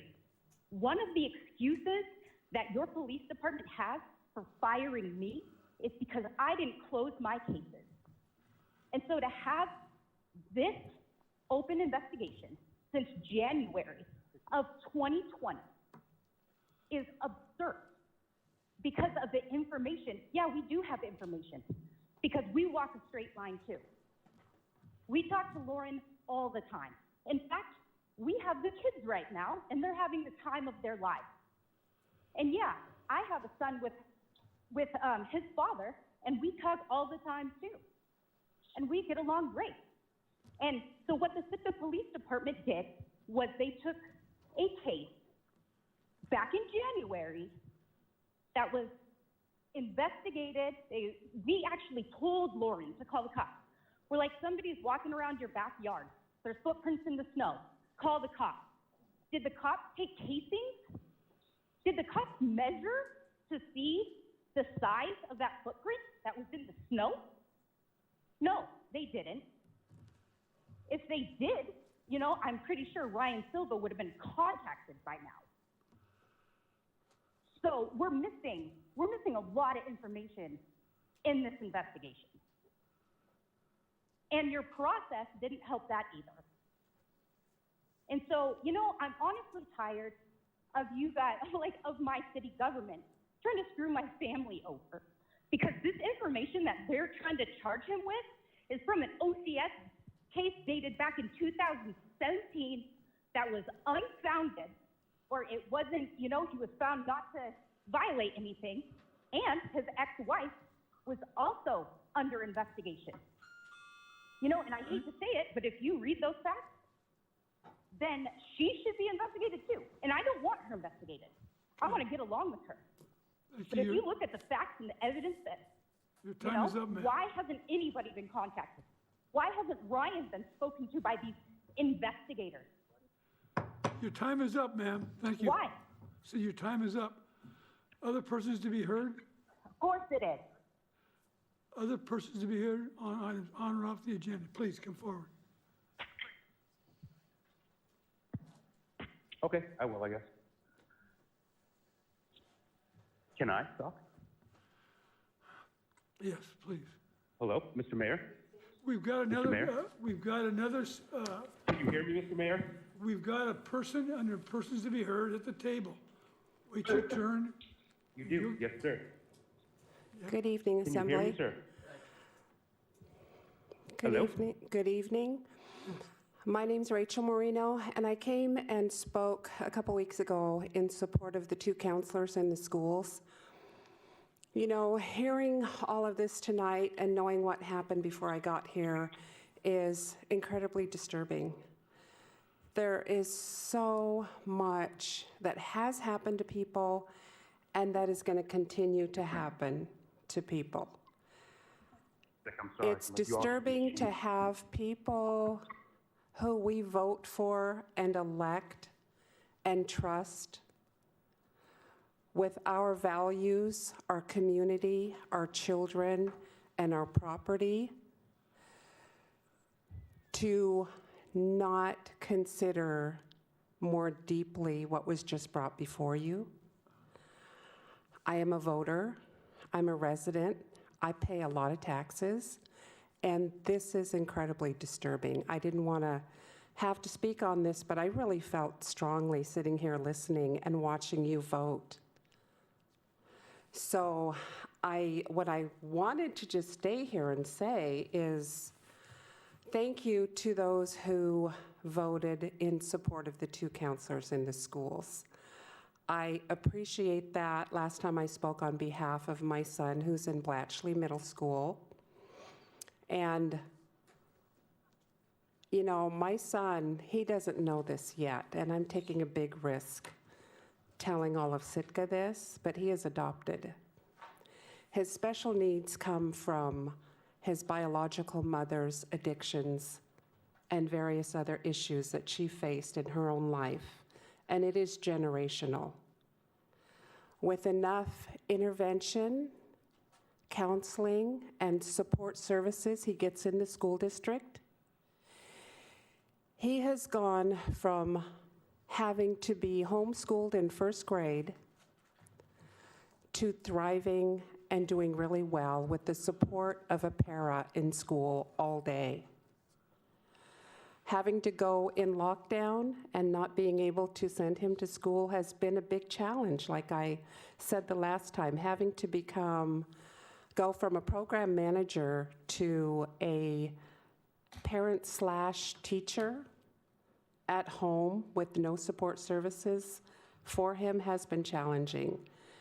So when he goes back to school, and I'm hoping the school's open in the fall, when he and other kids go back, I do know that they're going to need the counselors.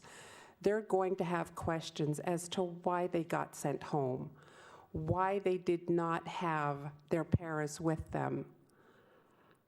My son, 3 weeks ago, he texted his best friend, who he had not seen in almost 2 months.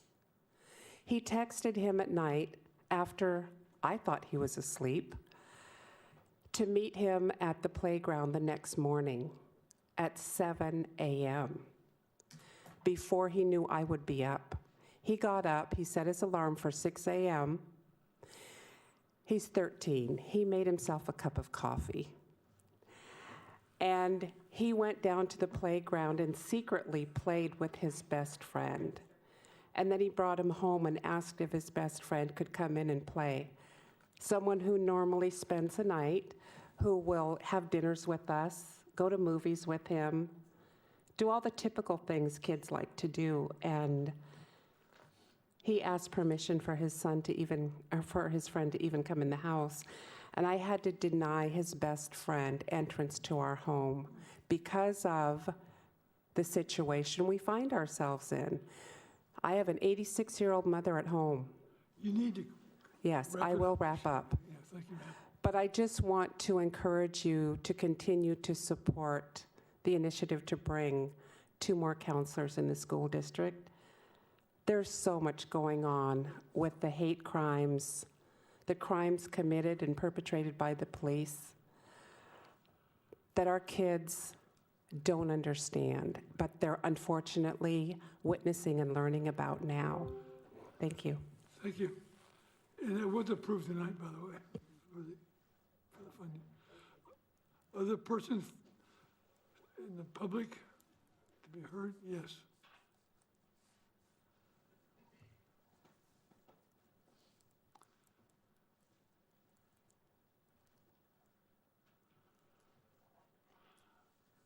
Is the gentleman on the microphone going to speak first? You are, Mr. Paul.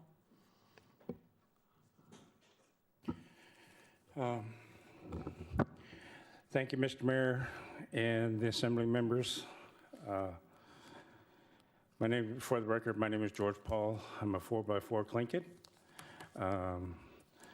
I believe some of you feel that I have been speaking to you since time immemorial, but listening to the agenda that was here earlier, the Tlingit Nation is a nation of balance. It's eagles and ravens. If an eagle speaks, then a raven gets up and speaks as well. I was a veteran of the United States Army. I served 12 years. Our primary charge was defending the Constitution of the United States. That meant that 100% of the United States citizens had the right to speak and express their opinions. A Democrat, a true Democrat, will never agree with a true Republican. A true Republican will never agree with a Democrat. The current agenda that is national news is not an agenda of healing. It isn't designed to make us feel good about ourselves. It isn't going to make you and I the best friends. It's an agenda of sound bites. The primary thing I wanted to say, you were talking about that statue, leave it alone. When I was here walking into the building, I noticed there's one of our canoes outside the front of the building. And then there's the statue that everybody's talking about. That's balance. That was them, that was us. As Tom Gamble said, there were several battles that raged between the Tlingits and the Russians, and neither side admitted defeat to the other. They just decided to live here. So we're not Minneapolis, we're not Atlanta, we're Sitka. You know, I'm down to 30 seconds. My main focus is if you're emotionally involved with this agenda, then join the Alaska Native Brotherhood. Join the Alaska Native Sisterhood. Bring the issues forward through resolution and government-to-government relationships. Work that way. Don't undo the progress that we made through those organizations. There are a lot of natives in prominent positions within the city. And that was done through government to government and resolution. So I know it's an emotionally charged issue, but the current path is not a path of healing. Let's follow a path of healing. Let's not undo what we've done. And off on a second note, please open up the library. Thank you. Thank you, George.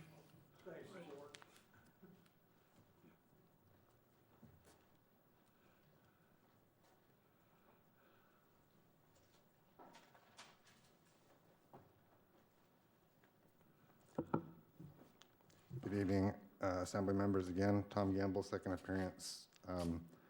Matter just heard publicly, I would recommend in the future, even as a quasi-judicial body of the City Assembly, that you do this type of work in mediation and closed doors if possible. I didn't need to hear anybody's personal business.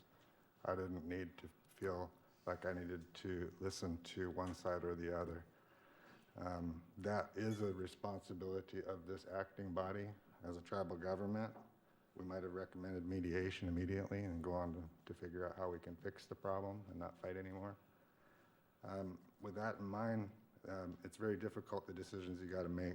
If I were to be sitting here tonight, I would have probably voted in favor of at least allowing some information to be shared. If you have nothing to lose, if there's nothing in there that's going to hide the truth, honesty, and the pursuit of justice, then disclose it. Even under a criminal and civil procedure code, there's got to be an outline ruled for dissemination of information. I think they call that a request for discovery if you're actually in a criminal trial. But that said, none of my business. I wanted to come here tonight and say, Ms. Nelson, I wanted to apologize for the words that you had to share publicly. As a person opposite you now, I want to catch those words and not let them fall on the floor. I want to offer some type of healing that allows participation of what you've shared was very deep. It's not going to be forgotten. But I don't think people should unfairly judge you for sharing a pain that needs to be dealt with. Your pain is the same pain a lot of us have been saying about the statue.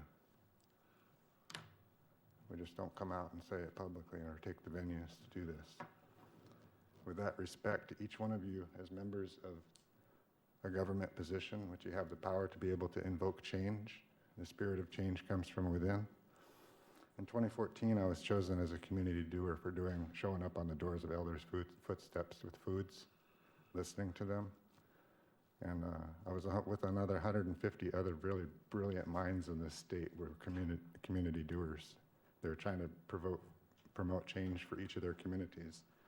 With that in mind, I already hosted one equity summit back in 2016, and I'm planning another one for August 8th. And I'd hope to see each and every one of you bring your experience, bring your stories, and let's figure out how we're going to move forward. I love my community. We share a lot of differences, but that's what makes our community beautiful. And I think as we strive through that first tough talk, we're going to see we have a lot more in common than we do differently. Everybody's going through a different battle when they woke up this morning, and we just have to remember that. And to that, I wish you all a very good night, and thank you for your work. I know it's not an easy thing to be an assembly member. So. Thank you, Tom. Take care. Any other persons to be heard? All right, I'll now go to reports. I have none. I would still request if somebody is still on the line who had requested that, are they still there? Mr. Silva, are you on the line?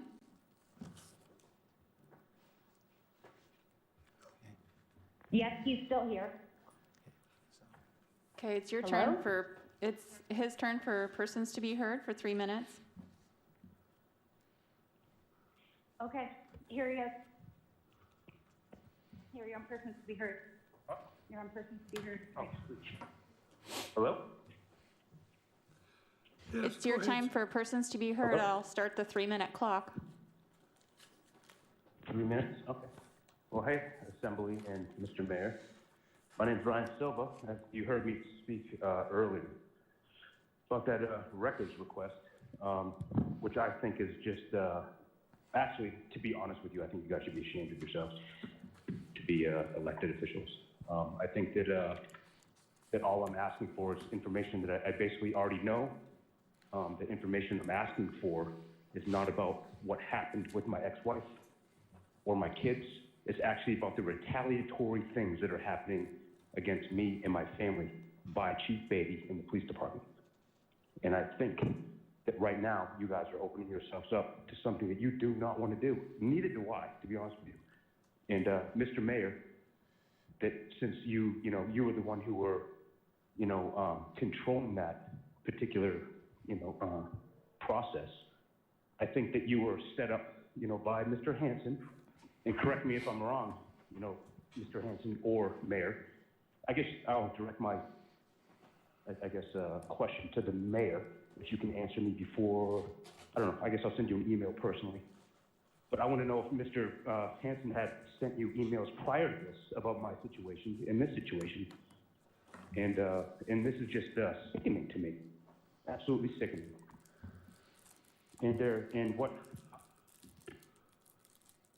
And you guys think that you're, because I'm in a custody battle with my ex, that means that we don't talk or that we're not friends at some level, and we are.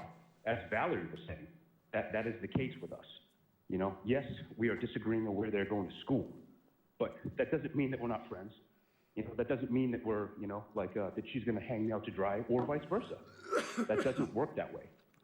The only people that are trying to hang somebody out to dry is you. And Mr. Mayor, that's you doing this. Steve, that's you. You are doing this without any information at all. You're doing this with the information that Brian Hanson, who has been giving you information, or Mr. Beatty, right? Have you asked me? Has anybody, any of my elected officials, asked any questions at all to anybody other than Mr. Hanson? Did you guys talk to Mr. Beatty? To Lance Ewers? Was Lance Ewers one of the people who all these lawsuits are around? Was he, I don't know, does he have one of these reports that Brian doesn't want to give out? Did Mr. Beatty, I don't know, did Mr. Beatty talk to ABI, like Mary was saying? Because he did, because my boss was contacted by ABI several months ago. Thank you, Mr. Silva. Your We time got a is call up. from Chief Beatty, and this happened. Just to give you a heads up, we didn't take a case. There's 0 case numbers. Yep. Now, all of a sudden, we have this other thing going on. And OCS did do an investigation in 2017. Mr. Yeah. Silva, thank you, sir. And that became. Your time is up. You guys, Thank you. are you guys aware of that? No. Hey, the guy's cop shopping is what's happening. That's number one. And you guys, Mr. Mayor, you guys are the government. You guys are the city. I am a citizen of your city. I am a citizen of your city. My kids go to freaking school there. My friends are there. My friends' kids go to school there. Mr. in your Silva, town that Mr. you Silva, You govern this. Mr. Silva, you had 3 minutes and your time is up. Oh, sorry. Thank you. Is it? Yep. Okay. Thank you, sir. Right. Well, if you guys have any questions for me, or if anybody does that's out there in the public, reach out. I am. Good. Thank you. Okay, it's been an interesting and complex evening. We're now into reports. As the mayor, I have none. Mr. Administrator? I have no reports, Mayor. No report. Yeah, just real quick, the GPEP board met and discussed the ongoing contract negotiations about the haul out. And I think it's going to be coming to us soon, but the kind of the situation has changed a bit with the advent of the grants we applied for. And so it's going to be, I think, at the very least, we're going to have to wait until those grants come forward to really finalize everything. But people are trying very hard to work to get something out there. Yes, Dr. Wayne. On, hello, is anybody out there? June 10th, 2020, we had a tree and landscape committee. I'll just give the basic highlights, and that is these are volunteer people who actually go out and put their hands in the dirt, and there's a weeding project at the Baranof School. Also, Lisa Moore was appointed to the Alaska State Forest Council, which is actually something which can have benefits for Sitka. And I thank Lisa for accepting this. And also, there's a Crescent Harbor playground planting project, and part of the difficulty is getting the money for the plants, and they are actively looking for some type of potential donors to help support the plantings around the playground. Thank you. Other comments for the updates? Clerk? Kevin Knox, do you have anything to report? Stephen, did you want to say anything about the update on the seal, or? Yeah, I thought that was appropriate for other after the clerk. Okay, I'll go then. The following vacancies are to be filled with the regular municipal election on October 6th. 1 mayor seat, 2 assembly member seats, 2 school board member seats, and nomination petitions will be available July 20th and due by 5 p.m. August 7th. Thank you. Others? I have another, and I know Steve does. Oh, yes, Steve. So just wanted to give the assembly an update on the city seal redesign project. That process has gotten revamped now that COVID restrictions are easing, even though COVID is still running around the municipality. So that project is going forward. We have some designs that will be going out to boards, committees, and commissions for their thoughts and opinions. I believe there's also going to be another opportunity for those who are not affiliated with any of the boards, committees, or commissions to weigh in, and then it will come back to the assembly.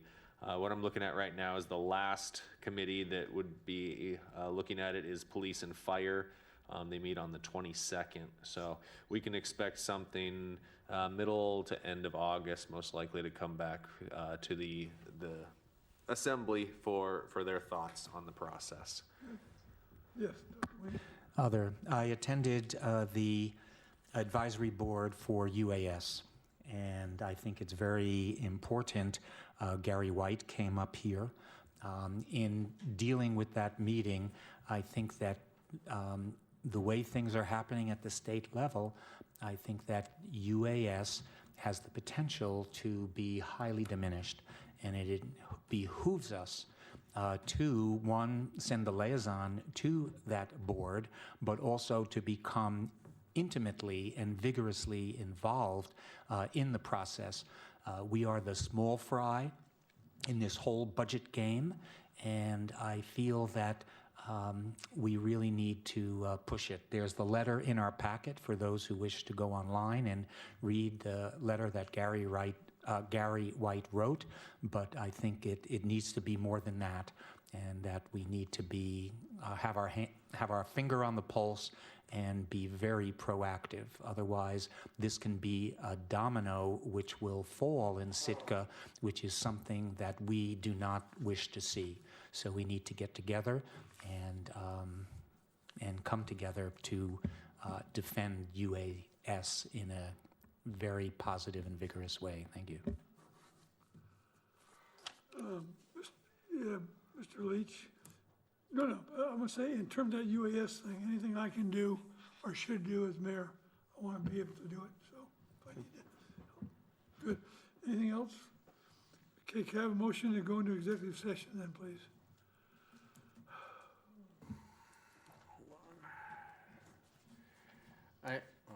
I move to go into executive session with Chief Finance and Administrative Officer Jay Sweeney under the statutory categories of discussing subjects that tend to prejudice the reputation and character of any person, and discuss matters the immediate knowledge of which would be adversely affect the finances of the city and borough of Sitka, and invite in, if and when ready, Jim Michener of Alaska Pure Sea Salt.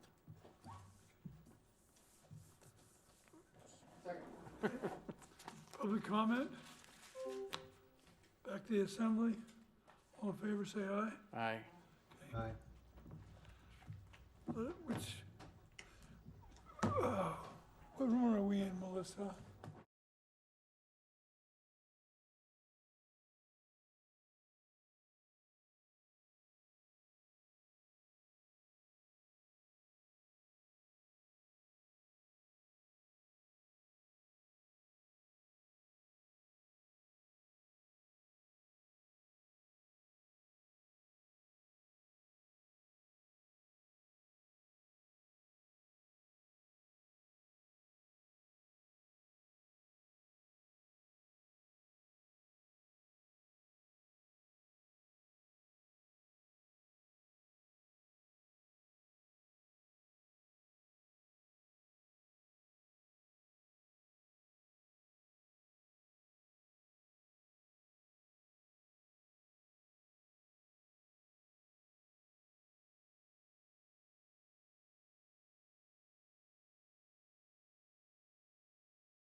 Guess not.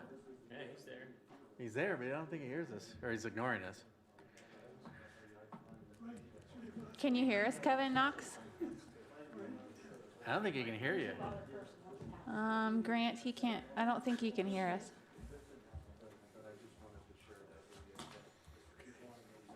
Ooh, golly. So He's on and your guys' audio is not muted. I can hear you. We're back in, Kevin Knox, can you hear us? I don't think he can hear us. It looks like his video is frozen.